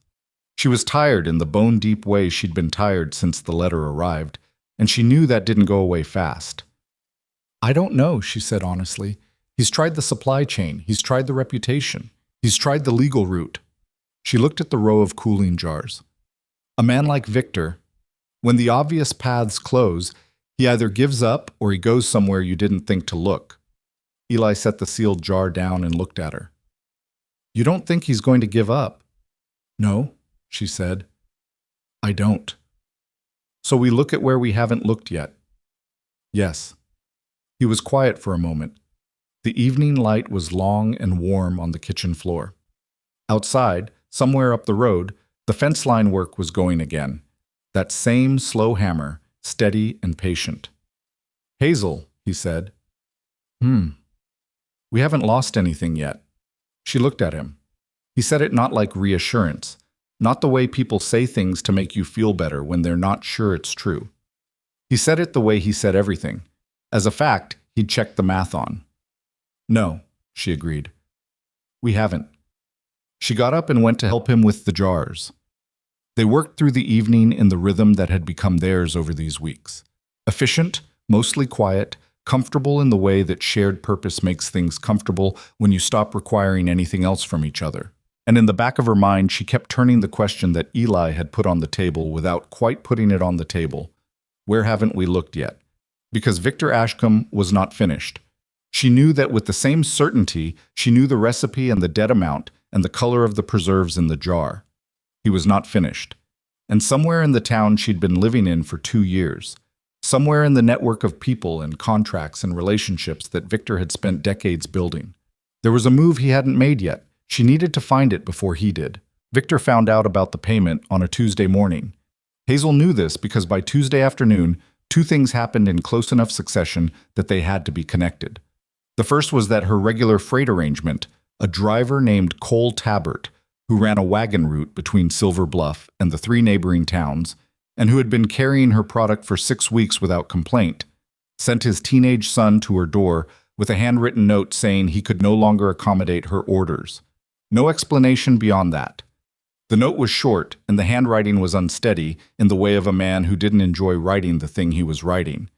The second was that Eli came home from school with a split lip. He came in through the back door, which he never did. He always came through the front, and he went directly to the basin and started washing his face without saying anything. Hazel was at the stove and turned around and saw the blood on his chin and set down what she was holding. Eli. It's fine. It is not fine. Turn around. He turned around. The lip was split at the left corner, and there was a bruise developing along his cheekbone that was going to look worse tomorrow. He held still while she looked at it with the matter-of-fact assessment of someone who'd dealt with injuries before and didn't believe in making them larger than they were. "Who?" she asked. He hesitated. "Eli. Danny Marsh's older brother, Thomas." He said it to the wall behind her. "He said I was making trouble for people in this town by helping you, that I should know my place." A pause. "He used some other words too." She got a clean cloth and wet it and pressed it against his lip. He winced. "What did you say back?" "I said his father's wheat prices went up this spring because you started paying fair rates for orchard surplus, and that shifted what people expected from buyers in this valley." She looked at him. "You said that." He didn't understand it, but I said it. She almost laughed. She didn't because his face hurt, and laughing would have seemed wrong, but she felt it. "Sit down," she said. He sat. She kept the cloth against his lip and pulled a chair up across from him. "This is going to get worse before it gets better," she said. "You understand that. If you want to step back from the market work, from being visible in this—" "No." He said it immediately, without deliberation. Not angry, just certain. "No, I'm not stepping back. Thomas Marsh is 16 and he's bigger than you. I know how big he is." He met her eyes. "I've been smaller than every problem I've had since I was 10 years old. I'm used to it." She took the cloth away and looked at the cut. It had mostly stopped bleeding. "I'm going to talk to his father. His father works for Victor's freight operation." "I know. I know it won't fix anything," she said, "but I'm going to do it anyway, because doing nothing is its own kind of message." She got up and set the cloth in the basin. "You're staying here tonight. The Halverson family isn't— I'll talk to them too.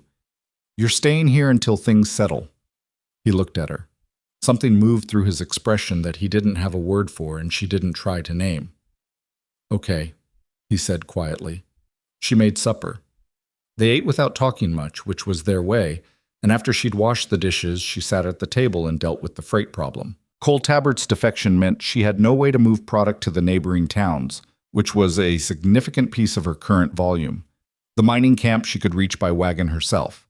The towns, Deering and Pratt's Crossing, and the smaller settlement of Walton. She'd been supplying through Tabert's route. She needed another freight arrangement, tonight preferably, because she had 40 jars promised to Deering by Friday. She thought through everyone she knew who had a wagon and a route and wasn't in Victor's freight network. The list was shorter than she'd have liked. Victor had been building that network for 15 years, and he'd built it carefully, with the particular attention of a man who understood that controlling how things moved was more valuable than controlling the things themselves. She was still thinking when she heard a knock at the front door. She opened it to find Clara Finch on her porch, which was unexpected because Clara didn't make social calls after dark as a rule. Behind her, barely visible in the low light, was a man Hazel didn't know, broad-shouldered, somewhere in his 50s, with a wagon at the end of the drive. "Come in," Hazel said. Clara came in. The man stayed on the porch. "His name is Walt Greer," Clara said. "He runs a freight route out of his own operation. Not affiliated with Victor, never has been. He heard about your situation through the Hendersons, and he came to me because he wasn't sure how to approach you directly." Hazel looked past Clara at the man on the porch. He had his hat in his hands and the posture of someone who had done something slightly forward and wasn't sure how it would land. "Mr. Greer," she said, "come in." He came in. It was quieter than his size suggested, spoke carefully, listened when she spoke, and had clearly thought through the conversation before arriving. He ran routes to 4 towns, 2 of which overlapped with what Tabert had been covering. His rates were slightly higher than Tabert's had been, but not significantly. "I heard Cole got pressured," Walt said.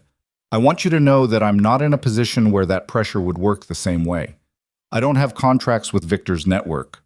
I've kept it that way deliberately." He paused. "My wife's family lost their farm in a dispute with Victor 6 years back. I don't do business with the man." "And you're willing to take my product on short notice?" Hazel asked. "I'd like to, yes, if the arrangement works for you." She looked at Clara, who gave a small nod that said she'd already run the judgment on this man and found it sound. Hazel turned back to Walt Greer. Friday, she said. 40 jars to Deering. Can you manage that? I'll be here Thursday evening to load. They shook hands. He left. Clara stayed for a cup of coffee and said almost nothing except, as she was going, Victor's running out of the easy moves. That means the next ones will be harder to see coming. I know, Hazel said. You need to know what he actually has on you. Not what he's saying, what he actually has. Hazel looked at her. Meaning? Meaning? Is there anything? Any debt besides the one you paid? Any arrangement Dale made before he died that you might not know the full terms of? Any agreement you've made in the last 2 months that has a hole in it? Hazel thought about it carefully. I don't think so. Think harder. She thought harder. The supply agreements with the farmers were handshake deals. She'd been meaning to formalize them with Alderton's help, but hadn't yet. The standing order with the mining camp was verbal. The arrangement she'd just made with Walt Greer was verbal. The supply agreements, she said, they're not in writing. Clara nodded. If Victor goes to those farmers and offers them something better, and he can afford to, even if it hurts him, a handshake deal won't hold. Clara Finch, Mrs. Calloway, the Hendersons, are good people with bills and children and a hard winter coming. Clara said it without judgment. Get Alderton to write up proper agreements, this week, before Victor thinks of it. After Clara left, Hazel sat at the table for a long time. She thought about what Clara had said. She thought about the verbal arrangements, the handshake trust, the network she'd built over 2 months on the assumption that good faith was enough. It had been enough. But good faith was a weather-dependent crop. It grew fine in ordinary conditions, and it failed when conditions turned hard. She needed to make things harder to break. In the morning, she went to James Alderton's house before his working hours technically started. He answered the door in his kitchen clothes and didn't seem surprised to see her. I need written supply agreements, she said, for 7 farms, and a formal service contract with a freight operator. He looked at her over his spectacles. Good morning to you too, Hazel. Good morning. I'm sorry. Can you do it this week? Sit down. Have you eaten? She hadn't. He made her eat half a piece of bread with butter before he got out his papers, which she found mildly irritating and also kind. They worked through the morning on the language of the agreements. Simple, clear, nothing that would confuse a farmer who wasn't used to reading contracts, but specific enough that the terms couldn't be quietly reinterpreted later. She took the drafts home, copied them out in her own hand for each farm, and spent 2 days visiting every one of her supply partners in person. She explained what she was asking them to sign and why. She told them directly that Victor might come to them with better offers and that she wasn't going to pretend otherwise. Tom Henderson looked at the paper and then at her. You think I'd take his money after what he's been doing? I think he'll make it hard to say no, she said. And I'd rather we have this in writing so that if he does make it hard, you have a reason to point to. Tom was quiet for a moment. Then he picked up the pen she'd brought and signed it. My granddaughter loves your pear preserves, he said. Just so you know. I didn't know you carried pears. I don't. She found a jar at the Pratt's Crossing Market. He handed back the pen. You've got more reach than you think. It was the first piece of genuinely good news that didn't come attached to a problem, and she held it on the drive home like something she didn't want to jostle. She had all 7 agreements signed by Thursday. Walt Greer signed the freight contract Thursday evening while loading the Deering order. She took the signed copies to Alderton on Friday morning, and he kept them in his files and gave her copies for her tin box. Friday afternoon, she was in the kitchen sorting the week's final batch when Opal knocked and came in without waiting, which meant she had something urgent. I got a letter, Opal said. She was holding it out. From the Grand Territorial Hotel, in response to the one I sent. Hazel took the letter. She read it standing at the counter.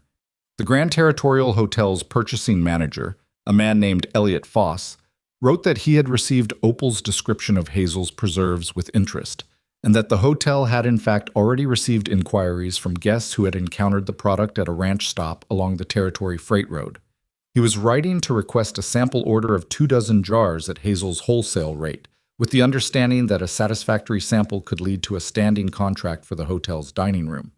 He had also, he mentioned in a postscript, shared the letter with the purchasing manager of the Linden House Hotel in the adjacent territory, who had expressed similar interest. Hazel put the letter down on the counter. How long ago did you send your letter? She asked. 6 weeks, Opal said. I didn't tell you because I didn't want to. I didn't know if anything would come of it. Opal. I know. I should have told you. You absolutely should have told me. Hazel picked up the letter again. 2 hotels, the Grand Territorial and potentially the Linden House. The Linden House is bigger, Opal said. It's in the capital. Their dining room serves 300 people on a busy night. Hazel looked at the letter. She looked at her kitchen, the worn copper kettle, the row of cooling jars, the sorting table that Eli had reinforced with a piece of lumber from the woodpile because one leg had started to wobble. The recipe on the back of an envelope in the tin box. 300 people on a busy night. I need to think about capacity, she said. You need to expand, Opal said. I need to think about capacity before I make any commitments. She set the letter down carefully. If I promise the Grand Territorial a quantity I can't reliably deliver, I lose the relationship and I lose the next one. I have to know what I can actually produce before I say yes to anything. Opal nodded, though she looked like she wanted to push. She'd always been someone who moved toward opportunity at a run and looked at the ground afterward. Hazel had learned to appreciate that impulse in her even while not sharing it. When does Foss need an answer? Hazel asked. He said whenever you're ready. He's not rushing. I'll write him by the end of the week. Opal left, barely. She kept stopping in the doorway to add things, and Hazel kept agreeing with her until finally she actually left. And Hazel stood alone in her kitchen with the letter on the counter and the jars cooling in their row and the particular quality of quiet that comes after something large has happened that you haven't fully processed yet. She was still standing there when Eli came in from school. He saw the letter immediately. She hadn't moved it, and picked it up without asking. He read it. His expression when he set it down was the most complex thing she'd seen on his face in 2 months. Not excitement, which would have been simple, but something more careful, like a person who has learned not to trust good news until it's actually arrived. The Grand Territorial, he said, and potentially the Linden House. That's 100 miles away. 120. The Linden House is further. He sat down. He was quiet for a moment. This changes the scale. It does. Can we do it? She sat across from him. Not with this kitchen. Not at current production. If I commit to both hotels, I need more space, more equipment, and more hands. She paused. And more fruit supply. More than I currently have under agreement, he thought. Mrs. Calloway mentioned her cousin has an orchard outside of Deering. She said her cousin's been selling to a canning operation that pays even less than Victor did. You've been keeping track of potential supply sources. He shrugged with one shoulder, the self-conscious shrug he did when he'd done something he wasn't sure he'd been authorized to do. I thought it might matter eventually. It matters now. Can you get me the cousin's name? Already know it. Albert Rowe. He's got 40 acres. She looked at him. He looked back at her. She thought about the 12-year-old who'd shown up at her table at the market 2 months ago and offered to walk around telling people about preserves, and about how much had changed since then and how much of it she couldn't have managed without the particular shape of his mind and his willingness to show up every day, even when showing up had consequences. Eli, she said, when school is done for the season, 3 weeks, he said. When school is done, I'd like to formalize what we've been doing, a proper arrangement, a percentage of revenue rather than, I've been feeding you and… She stopped, started again. You've been working as a partner, not as help. I'd like to recognize that properly. He was very still for a moment. A percentage. 5% of net revenue, to start. We can revisit it as the business grows. He looked at the table. She couldn't read his face. Eli. That's a real thing, he said. What you're offering, that's… He stopped. It's what's fair, she said, which is the only standard I know how to use. He nodded, once. He didn't look up immediately, and she understood that he needed a moment that she didn't need to witness, so she got up and went to check the jars. The week that followed was the busiest she'd had yet. She drove to Deering to meet Albert Rowe, who turned out to be a heavy-set man with a skeptical manner and a very large dog that followed him everywhere. He was skeptical of her, skeptical of the offer, and skeptical of the idea that a woman running a preserve operation out of a farmhouse kitchen could genuinely use 40 acres of fruit on a regular basis. He made her walk the orchard with him, 2 hours in the heat, while he explained each variety and its particular characteristics and what the yield typically looked like after weather damage. She listened to all of it. She asked questions that demonstrated she'd actually heard what he said. By the time they got back to his porch, something in his manner had shifted. "What are you paying?" he asked. She told him. He was quiet. "That's more than the canning operation," he said. I know what the canning operation pays." "How?" "Because I've been buying at those prices and I know what the math requires." She met his eyes. "I don't need you to feel grateful. I need reliable supply, and I'm offering a rate that I can sustain. That's the whole of it." He looked at her for a long moment. The big dog put its head on his knee, and he scratched it absently. "You want a written agreement?" "I do." "I'll need a week to look it over." "That's fine." She drove back to Silver Bluff with the cautious sense that it would work out, and tried not to calculate on it until she had something in writing. What she hadn't expected, what no one in Silver Bluff had quite expected, though perhaps they should have, was what happened on Wednesday of that week at the county records office. James Alderton came to her farmhouse in the early afternoon. He came in his formal coat, which he didn't usually wear for house calls, and he had a leather folder under his arm. "Sit down," he said. She sat. He sat across from her and opened the folder and spread several papers on the table. "3 farmers came to me yesterday," he said, "independently. They'd each been approached separately by Victor's lawyers over the past 2 weeks, asking them to sign affidavits." He looked at her over his spectacles. "Affidavits claiming that Hazel Mercer had misrepresented her supply agreements, that she'd told them the arrangements were informal and non-binding when she was simultaneously representing them to buyers as exclusive contracts." Hazel looked at the papers. "That's not true." "I know it's not true. I wrote the agreements, but that's what the affidavits claim." He paused. All 3 farmers refused to sign, but 2 of them were offered significant sums of money to change their testimony. One of them, I won't tell you which, took a day to decide. The room was quiet. "He didn't sign," Alderton continued. "In the end, he didn't, but he told me about the offer, which is how I know the amount. He named the figure. It was large enough that she understood immediately why the man had needed a day. "Victor's trying to build a legal case," she said. "He's trying to build a case that invalidates your supply agreements and calls your business practices into question formally. If he can get even 2 affidavits, he can file a complaint with the Territorial Commerce Office, which would trigger an investigation. An investigation takes months, and during those months, my hotel relationships collapse. Before they've started." Alderton folded his hands on the folder. "The Grand Territorial doesn't sign contracts with operations under investigation. Neither does the Linden House." She looked at the wall. She looked back at him. "He found out about the hotels. He has sources in every commercial office in this territory. He's been building that network for 20 years. Alderton's voice was not unkind, but it was direct. "I don't say this to discourage you. I say it so you understand what you're dealing with." "I've understood what I'm dealing with since he let that peach drop in the dirt," she said. "What can I do about the affidavit strategy?" "2 things. First, the 3 farmers who refuse need to document their refusals formally. Statements about the approach, the offers, the pressure. If Victor's lawyers approach them improperly, which, depending on the method, they may have, that's its own legal matter. And second," Alderton picked up one of the pages from the folder. "The 2 who were offered money. One of them told me something in passing, almost as an aside, that I think is considerably more significant than he realized." He set the page in front of her. "Victor's lawyers apparently made the same cash offer to a third party 3 months ago. Not in your matter, in a separate land dispute outside of Silver Bluff. The third party took the money, signed the affidavit, and the land dispute resolved in Victor's favor." She looked at the page. It was a name she recognized. The family that had lost their farm in the dispute Clara Finch had mentioned 6 years back, before Hazel had arrived in Silver Bluff. "Walt Greer's wife's family," she said. "Yes."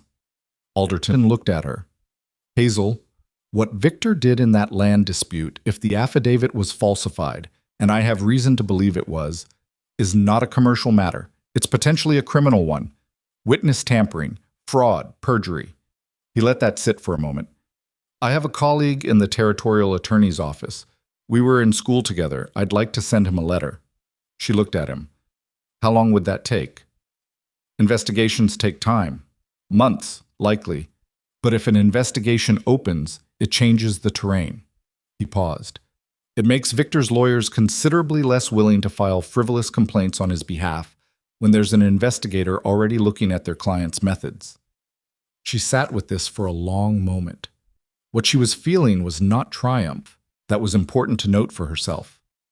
It wasn't satisfaction or vindication or any of the emotions she might have expected to feel when an opportunity opened against the person who'd been trying to dismantle her life for 2 months. What she was feeling was more complicated than that. She was tired, she was clear-eyed, and she was aware that the territory she was moving into now, legal investigations, formal complaints, attorneys writing to other attorneys, was territory where things could go in unexpected directions and where her control over outcomes was limited. "Write the letter," she said. "I'll write it today."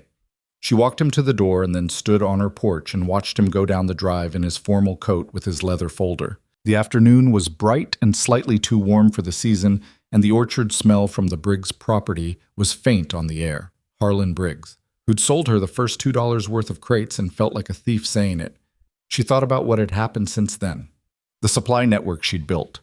The farmers who'd signed agreements this week.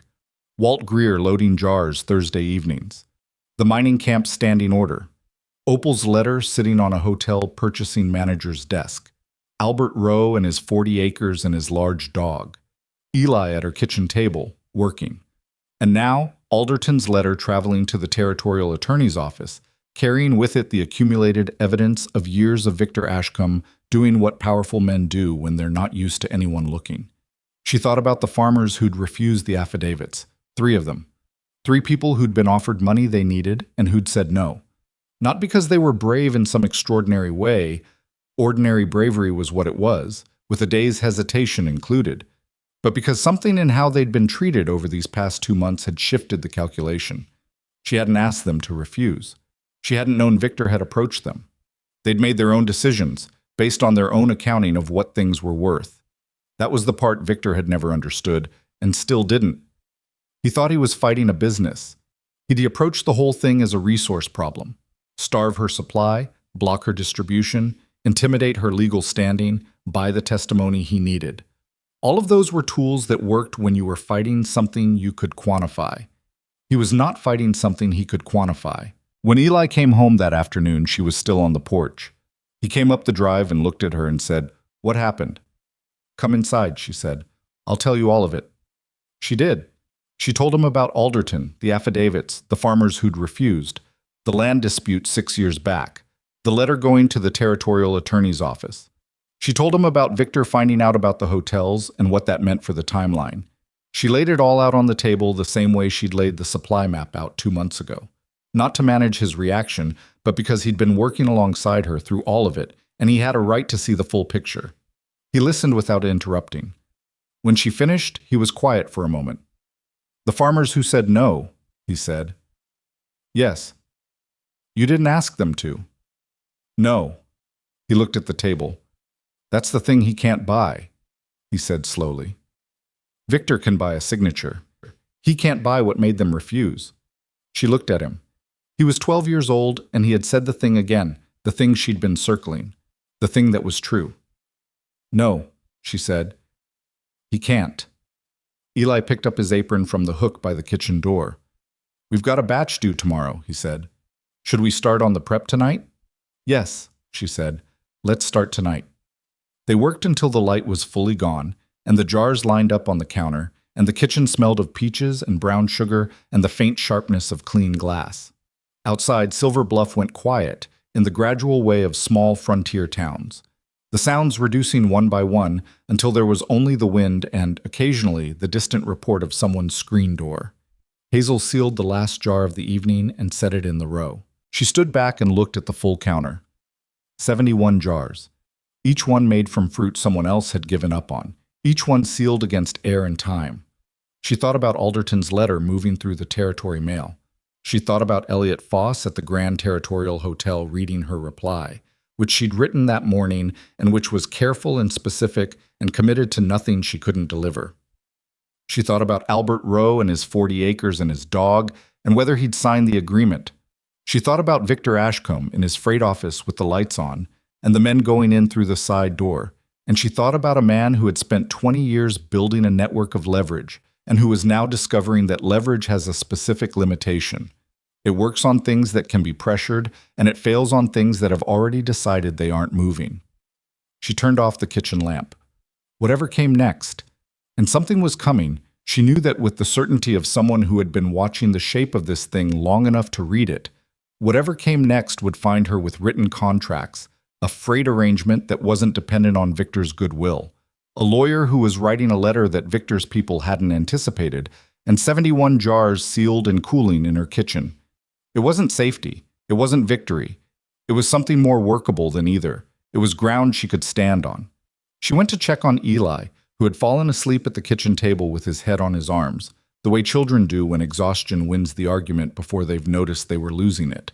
She got the spare blanket from the chest in the hall and put it over his shoulders without waking him. She looked at him for a moment, then she went to bed. The letter from the territorial attorney's office arrived on a Thursday, 6 weeks after James Alderton sent his. Hazel was in the kitchen when it came. She was always in the kitchen when things came, it seemed, as if the kitchen had become the fixed point around which everything else in her life now orbited. Eli brought it in from the mailbox with the careful expression he wore when he didn't know whether something was good or bad and didn't want to influence her reaction before she'd read it. She read it standing at the counter. The territorial attorney's office had opened a formal inquiry into Victor Ashcomb's business practices. The inquiry was specifically focused on the land dispute from 6 years prior, the one involving Walt Greer's wife's family, and had been expanded to include allegations of witness tampering and fraudulent affidavit procurement in at least 2 subsequent commercial disputes. Hazel's name appeared in the letter only as a complainant's associate, not as a central party, which was exactly as Alderton had intended. The inquiry would proceed independently. She was not required to do anything except make herself available for questions if asked. She set the letter down. She stood very still for a moment, not because she was overwhelmed, but because she wanted to feel the weight of the thing accurately before she decided what it meant. This was not an ending. An inquiry was not a conviction. The wheels of formal investigation moved slowly and sideways, and sometimes stopped altogether when powerful men had good lawyers and patient accountants.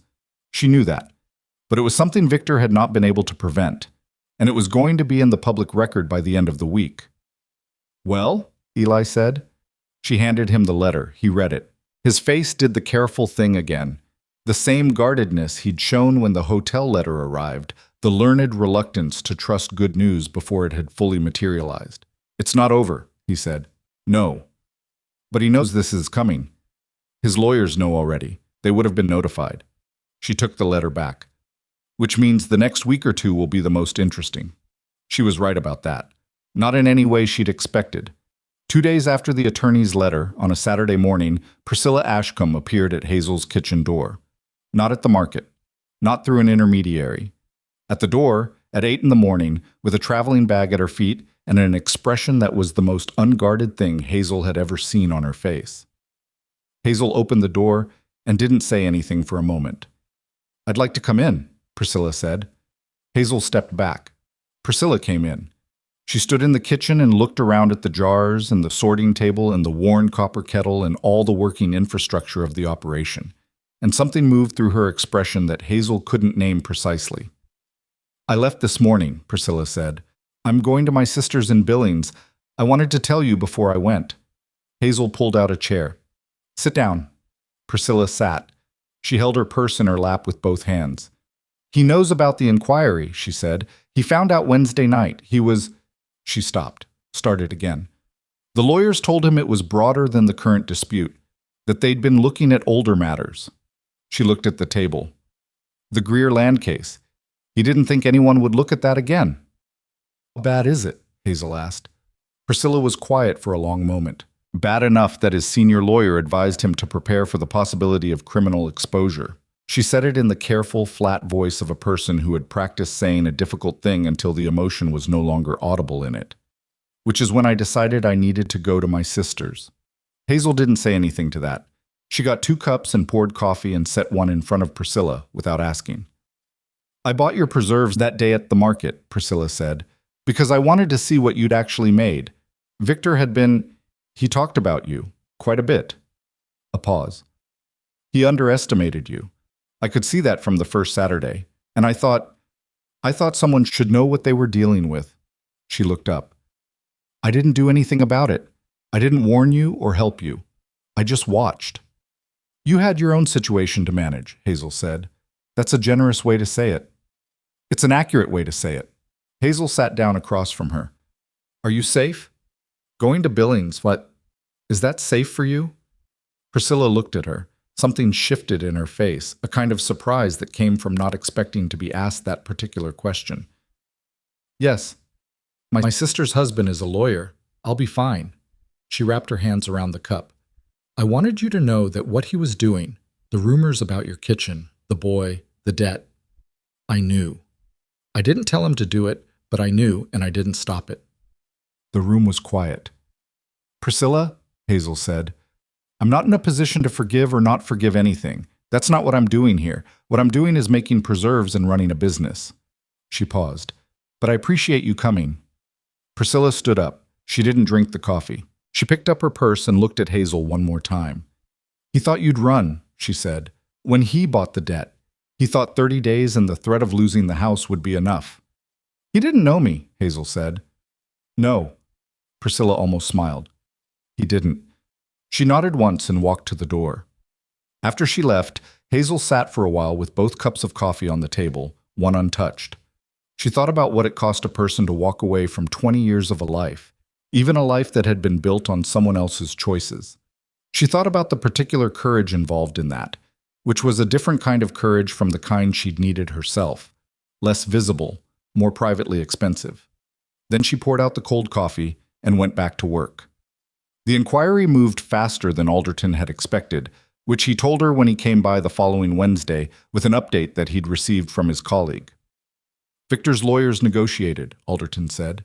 He sat at her kitchen table with his leather folder and his formal coat, which she'd started to think of as his delivering news coat.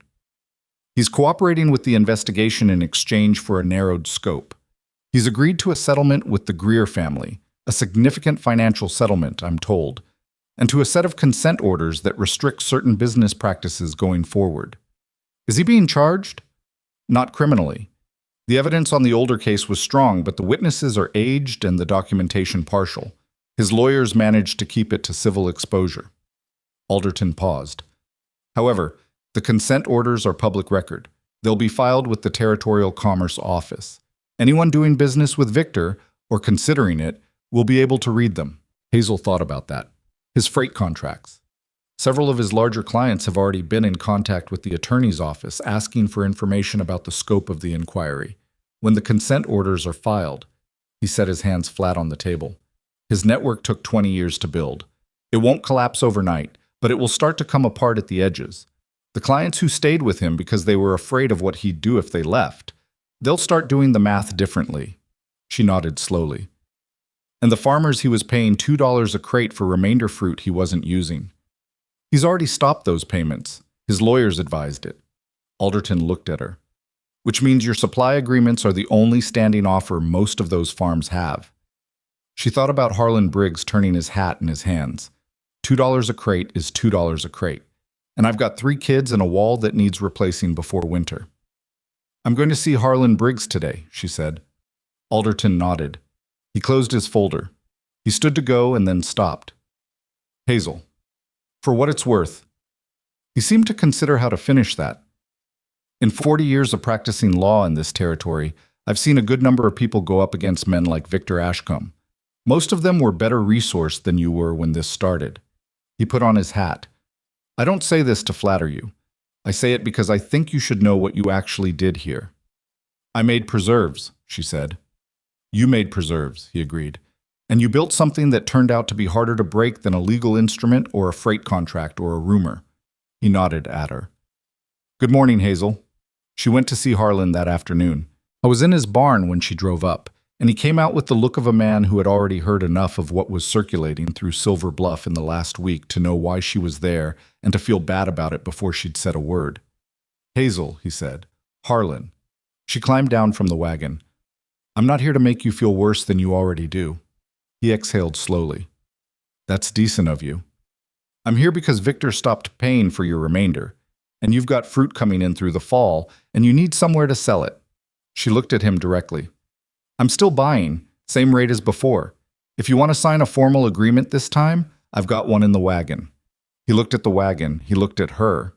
He had the particular expression of a man trying to figure out what was being asked of him and finding that it was less than he'd expected. You're serious, he said. I'm always serious about supply. He was quiet for a moment.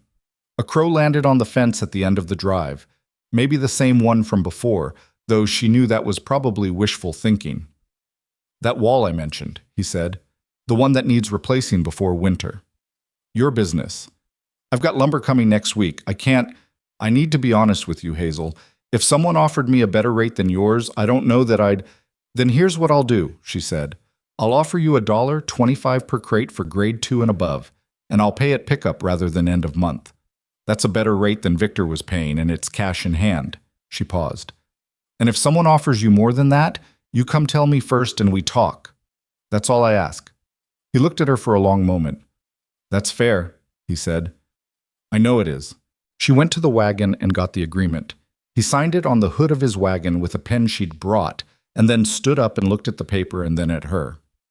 I'm sorry, he said, for the other thing. I know, she said. Don't do it again. It was the whole of what she had to say about it.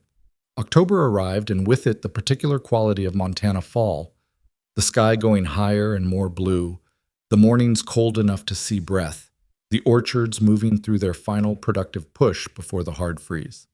For Hazel's purposes, this was the most important time of year because fall fruit was the last reliable supply until spring, and everything she preserved now would have to carry the business through the slow months. She had more supply than she'd ever had. The signed agreements covered 11 farms now, including Albert Rowe's 40 acres outside Deering. Walt Greer's freight route was running twice weekly.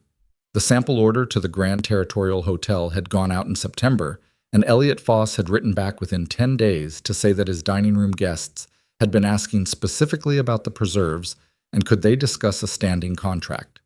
She'd written back with terms. They'd gone back and forth twice. The standing contract was signed the second week of October. The Linden House, which Opal had mentioned in the same breath and which Hazel had thought of as a distant possibility, contacted her directly in mid-October. Apparently Foss had spoken to his counterpart in the capital, and the word had moved the way good word always moves when someone with credibility behind it. The Linden House's purchasing manager, a brisk woman named Adela Marsh, who had no relation to the Silver Bluff Marshes as far as Hazel could determine, drove the numbers hard in her initial letter, and Hazel drove them back, and they settled on terms that made Hazel's hands shake slightly when she read the final number. She didn't tell anyone what the contract amount was, except Alderton, who needed to know for the formal documentation, and Eli, who had earned the right to the information. Eli read the number and was quiet for a moment. Then he said, "We need more hands." "Yes," she said. "I have some ideas about who." She looked at him. He'd been doing that more, bringing solutions to problems before she'd finished articulating the problems. She'd stopped being surprised by it and started building it into how she planned. "Tell me," she said. He had 4 names. 2 were women from the valley whom Hazel knew by reputation, widows, both of them, who'd been doing piecework and laundry and whatever came available since their husbands had died. One was the wife of a miner at the camp who had kitchen experience from working in a boarding house and who Ruth Dyer said was looking for steadier work. The 4th was a surprise, Mrs. Calloway's granddaughter, who was 17 and, according to Eli, had been following the whole story of the operation with an attention that suggested genuine interest rather than social curiosity. "She wants to learn the production side," Eli said, "not just the selling. She asked me about it." "She asked you?" "She's been watching the market for 2 months. She has questions." He shrugged. "Good questions." Hazel thought about a 17-year-old girl watching from the edge of the market, tracking and calculating, asking the 12-year-old boy who worked the floor because he was accessible and approachable. She thought about what she'd been at 17, what it meant to watch something and want to understand it and not know how to ask. "Bring her by," she said. Mrs. Calloway's granddaughter, whose name was Nora, came by on a Thursday afternoon and stood in Hazel's kitchen with the careful posture of someone trying very hard not to seem like they wanted something too much.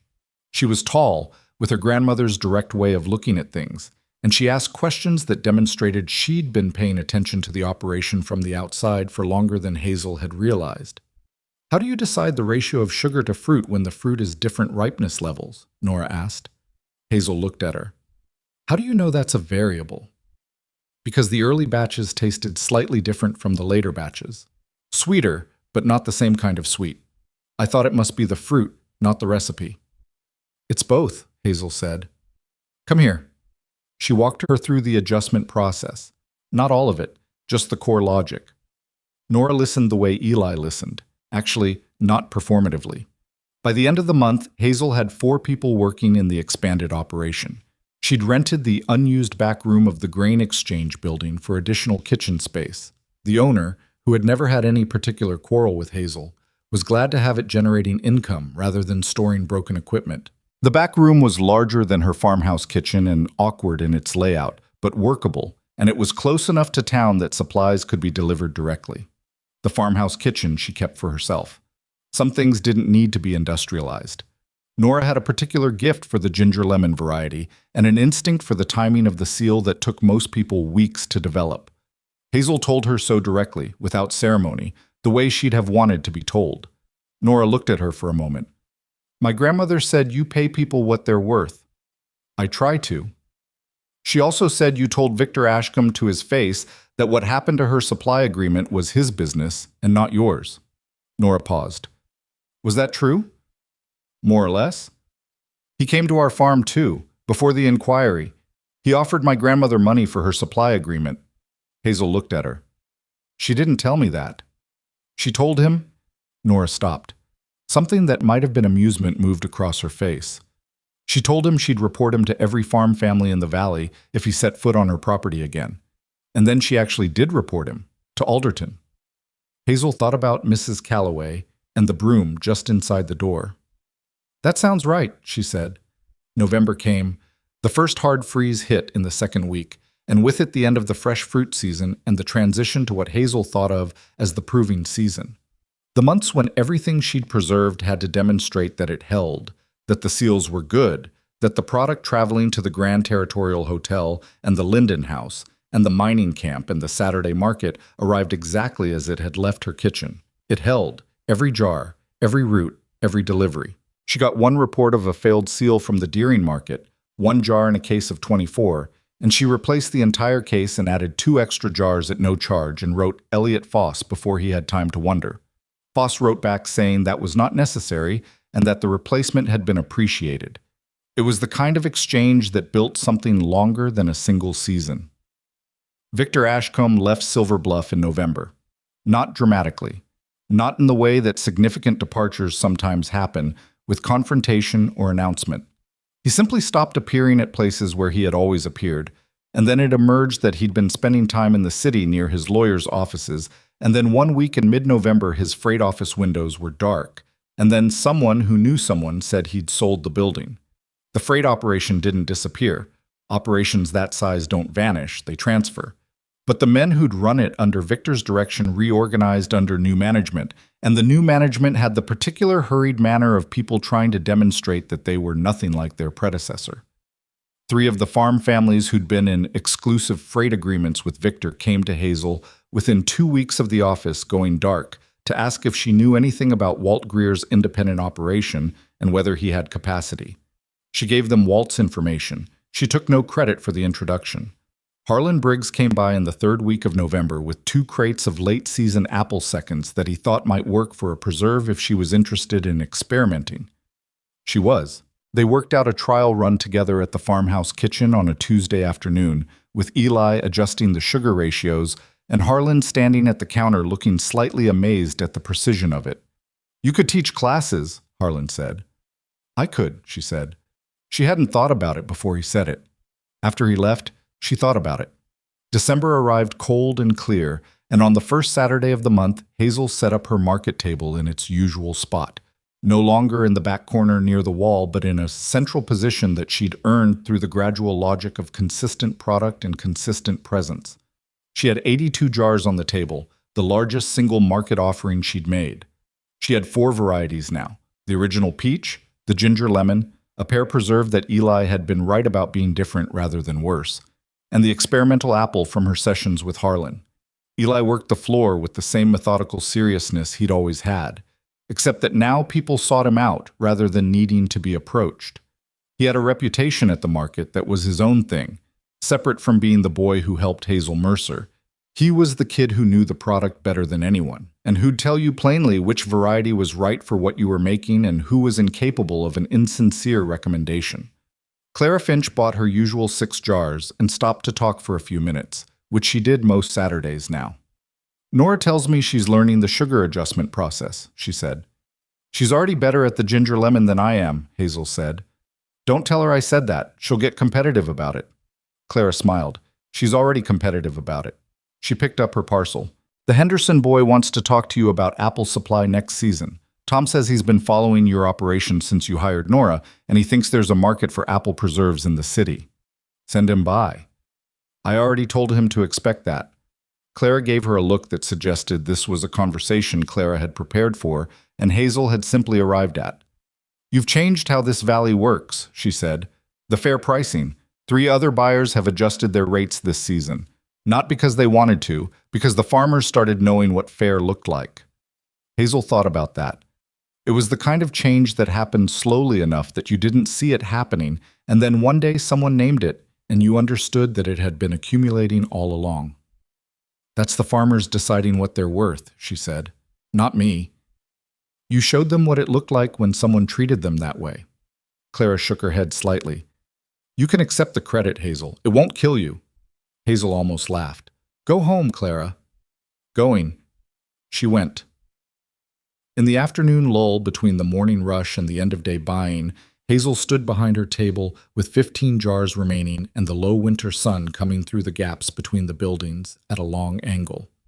She watched the market around her, Greta Soon's baked goods, the Muller brothers, the new honey table that had appeared after Priscilla left Silver Bluff and someone else had taken over the beeswax candle territory. The ordinary commerce of a frontier town going about its business. She thought about the day she'd stood in this same market with 27 jars and nobody stopped. The hour of watching people walk past. The crow she'd seen on Harlan Briggs's fence post. Eli walking out of the crowd and stopping at her table and saying, in the flat informational tone of someone reporting a fact, "That's really good." She thought about the $3 she'd started with, $2 of which had gone to peaches that everyone said were garbage. The thing about damaged fruit, the thing her mother had known, and that she'd spent her whole life slowly understanding, is that damage and value are not opposites. Damage is just what happens to things that have been through something. It doesn't change what's inside. It only changes how the surface looks to people who haven't tasted it. Victor had looked at her the same way he'd looked at those peaches. Seen the damage, cataloged the surface, made his calculation, and walked away assuming he understood what he was leaving. He'd been wrong about the peaches. He'd been wrong about her. And the most honest thing she could say about that was not that she'd been brave or exceptional or destined for something. She'd just refused to accept someone else's accounting of what she was worth. She'd done the math herself. The market was winding down. People with packages were making their way toward the road, the particular movement of a Saturday afternoon in a small town finding its end. Hazel started wrapping the remaining jars. Eli appeared at her elbow. 12 left, he said. The Pratt's Crossing family asked if they could take 6 for next week. Tell them yes and write it in the book. Already did. He started stacking empty crates. After a moment, the Henderson boy is here. Tom's grandson. He's been standing over by the grain exchange for an hour trying to decide if he should come over. She looked. There was indeed a young man of about 17 standing at an uncertain distance, with the specific posture of someone who had something to say and was working up to the saying of it. Go tell him to come over, she said. Eli went. He brought back the Henderson boy, who turned out to be named James, and who had, in fact, been following Hazel's operation since September, with the analytical attention of someone who had a plan and was checking it against evidence. He wanted to talk about apple supply in city markets, and whether Hazel thought the preserve model could work with other fruits. She talked to him for 20 minutes. She answered his questions honestly, including the ones where the honest answer was, I don't know yet, or it depends on variables I can't predict. She told him what she'd learned about pricing and supply agreements, and the difference between a handshake deal and a written one. She told him to come see Alderton before he signed anything with anyone. At the end of it, he looked at her with the expression that young people get when they've been treated like someone whose questions are worth answering. "Thank you," he said. "Come by the kitchen sometime," she said. "Watch how the production works. You'll understand the supply side better if you've seen what happens to the fruit." He nodded. He went back toward his grandfather's wagon with the energized walk of someone who'd gotten more than they came for. Eli watched him go. "You're going to end up teaching people," he said. "So Harlan tells me." Harlan's not wrong. She looked at him. He was 13 now. His birthday had been in October, which she'd marked with a cake that he'd been embarrassed about and eaten most of in a single sitting. I was taller than he'd been in the summer, and the careful watchfulness he'd had when he first showed up at her market table had changed into something else. Not gone, but settled differently, as if he'd found enough reliable ground that the watchfulness could afford to relax a little. He caught her looking and gave her the one-shoulder shrug. "What?" "Nothing," she said. "You've got that look?" "I'm allowed to have looks. I'm the one paying 5% of net revenue." He almost smiled. He picked up the last crate. "Walt's here for the end-of-day pickup. Tell him to come around back." He went. She took the tin from the table and counted the day's take while the market moved around her in its end-of-Saturday way. The number she arrived at was the kind of number that, 3 months ago, would have seemed like someone else's life. It still sometimes felt that way. She suspected that feeling didn't fully go away, and that was probably correct, and she'd made her peace with that. She thought about the tin box under her bed. What was in it now? The deed to the farmhouse, the recipe on the back of an envelope, the payment receipt from the Billings lending office stamped, "Satisfied in full," the supply agreements and freight contracts and hotel contracts, the territorial attorney's notification, the letter from Elliot Foss. Things accumulated. Evidence of what had happened. She thought about what Clara had said. "You've changed how this valley works." She didn't entirely believe that. Change was too large a word for what one person could do with a copper kettle in her mother's recipe and $2 worth of damaged peaches. What she believed was smaller and more accurate. She'd done something in plain sight that demonstrated a different way of accounting for things, and some people who saw it had made their own decisions from there. The farmers who refused Victor's affidavit offers. The mining camp families who put together $80. Mrs. Calloway telling Victor to get off her property and then actually reporting him. Nora asking good questions at the edge of a market for 2 months. None of those were her doing. They were what happened when people who'd been treated fairly decided they had something to protect. She put the tin away and began taking down the table. That evening, back at the farmhouse, she made supper for herself and Eli and Opal, who had developed the habit of appearing on Saturdays with a bottle of something and opinions about the week's market performance. They ate at the kitchen table surrounded by the evidence of the operation. The jars, the equipment, the accounting books. The letter from the Linden house pinned to the wall because Opal had insisted it needed to be visible. Opal poured from her bottle and talked about the Henderson boy coming to the table and whether Hazel had considered formally taking on apprentices in the spring. Eli ate with the focused efficiency of someone who'd worked since 6 in the morning. Hazel listened to Opal and watched Eli and thought about what the kitchen had been when she'd first stood in it trying to do arithmetic on $3.42. "You're quiet," Opal said. "I'm always quiet when you're talking," Hazel said. "There's no space." Opal looked at her, then at Eli, then back at her. Is this one of those moments where you're going to say something meaningful and I should pay attention?" "I'm just eating supper, Opal." "You have the face." "I don't have a face." "You have the face you get when you figured something out and you're deciding whether to say it." Opal set down her glass. "Eli, does she have a face?" Eli, without looking up from his plate. "Yes." Hazel looked at both of them. She felt something shift in her, not dramatically, nothing that would make a scene, more like the final degree of a long, slow turn. "I've been thinking about spring," she said. "And," Opal said, "there are 3 women in this valley right now who are doing piecework and laundry because they can't find steady employment. 2 of them have kitchen experience and 1 of them has organizational skills I could use. And there's a girl watching from the edge of every market who probably has skills I can't anticipate yet." Opal was very still. "You're going to hire more people." "I'm going to build the spring operation around people who've been told their labor isn't worth much, and I'm going to pay them what it's actually worth." She picked up her fork. That's all I was thinking about. Opal exhaled. It wasn't quite an emotional exhale, and it wasn't quite a practical one. Somewhere in between. That's not nothing, she said. It's not a speech, Hazel said. It's just what makes sense. Eli set down his own fork. He looked at her across the table. This boy who'd shown up at her market table in August with empty pockets and a willingness to walk through a crowd telling people there was something worth their time. Who'd shown up every morning since with his sleeves rolled up and his mind already working. It makes sense, he said, and the way he said it meant he'd already been thinking about it too. They finished supper. Opal washed the dishes, which she did sometimes when she'd had enough from the bottle to feel generous. Eli fell asleep in the front room with a notebook open on his chest, which meant he'd been doing calculations before he went under. Hazel covered him with the spare blanket, the same one she'd used in October, which had migrated from the hall chest to the chair by the front room window as if it had found its natural location. She stood in the kitchen alone. The jars from the week's production were in the back room at the grain exchange now, most of them. But there were 12 on the counter here, held back for reasons she'd noted in the book. The Pratt's Crossing order, 2 for Alderton because he'd earned his jar and she'd been meaning to bring it, 3 for the new family who'd arrived in Silver Bluff from the east, and whom Ruth Dyer had mentioned were having a difficult first winter and might appreciate something good. She looked at those 12 jars. Amber gold, the color of late afternoon, the color of fruit that had already been through something and come out the other side as something different. She thought, I started with $3. 2 of which I spent on things everyone said were garbage. She thought, the woman everyone expected to fail is still here.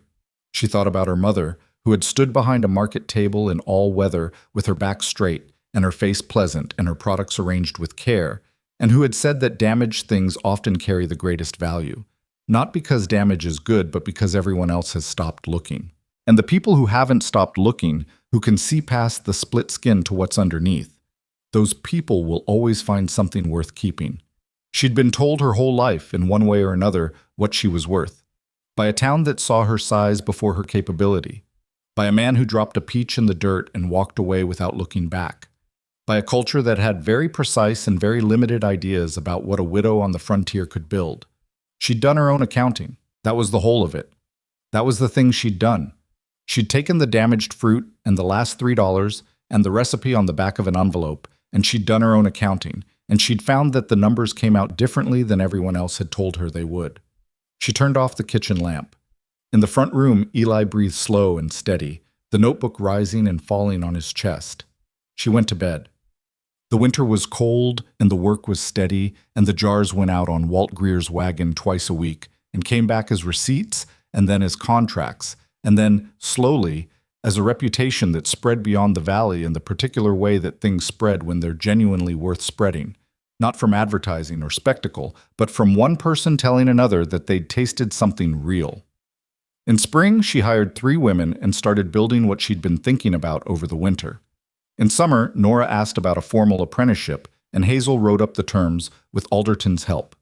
In fall, the Saturday market moved her table to the front row. She didn't ask for it. The market organizer simply put it there. She stood behind her table on the first Saturday of that fall, the market loud and bright around her, the orchards behind the town heavy with fruit. And she thought about the crow on Harlan Briggs's fence post and the sagging canvas and the 37 cents she'd had left after paying $2 for peaches that nobody else wanted. Eli was working the floor. He was 14 now, taller than she'd expected him to get so fast, with the manner of someone who had been given steady ground early enough that it had changed how he stood on it. Pete Galloway came to the table and bought 4 jars without looking at the price first, which was still, after all this time, one of her favorite things to watch. For the wife, he said. She's been asking about the pear variety since August. Tell her I'll have a second pear variety in November, Hazel said. Spiced. I think she'll like it. Pete nodded and took his jars and went, and the market went on around her, and the work went on as it would go on through the seasons, as long as there was fruit and fire and the patience to sit with things until they became what they were trying to become. She picked up a jar from the table and turned it in the morning light. The color of it still caught her, even now, even after all of it. Damaged things, her mother had said, and then the rest of it, which Hazel had spent her whole life proving, You don't need to fix the damage. You just need to be willing to look past it. And then you need to do the work. That was all. That was entirely all. She set the jar back in the row and waited for the next customer.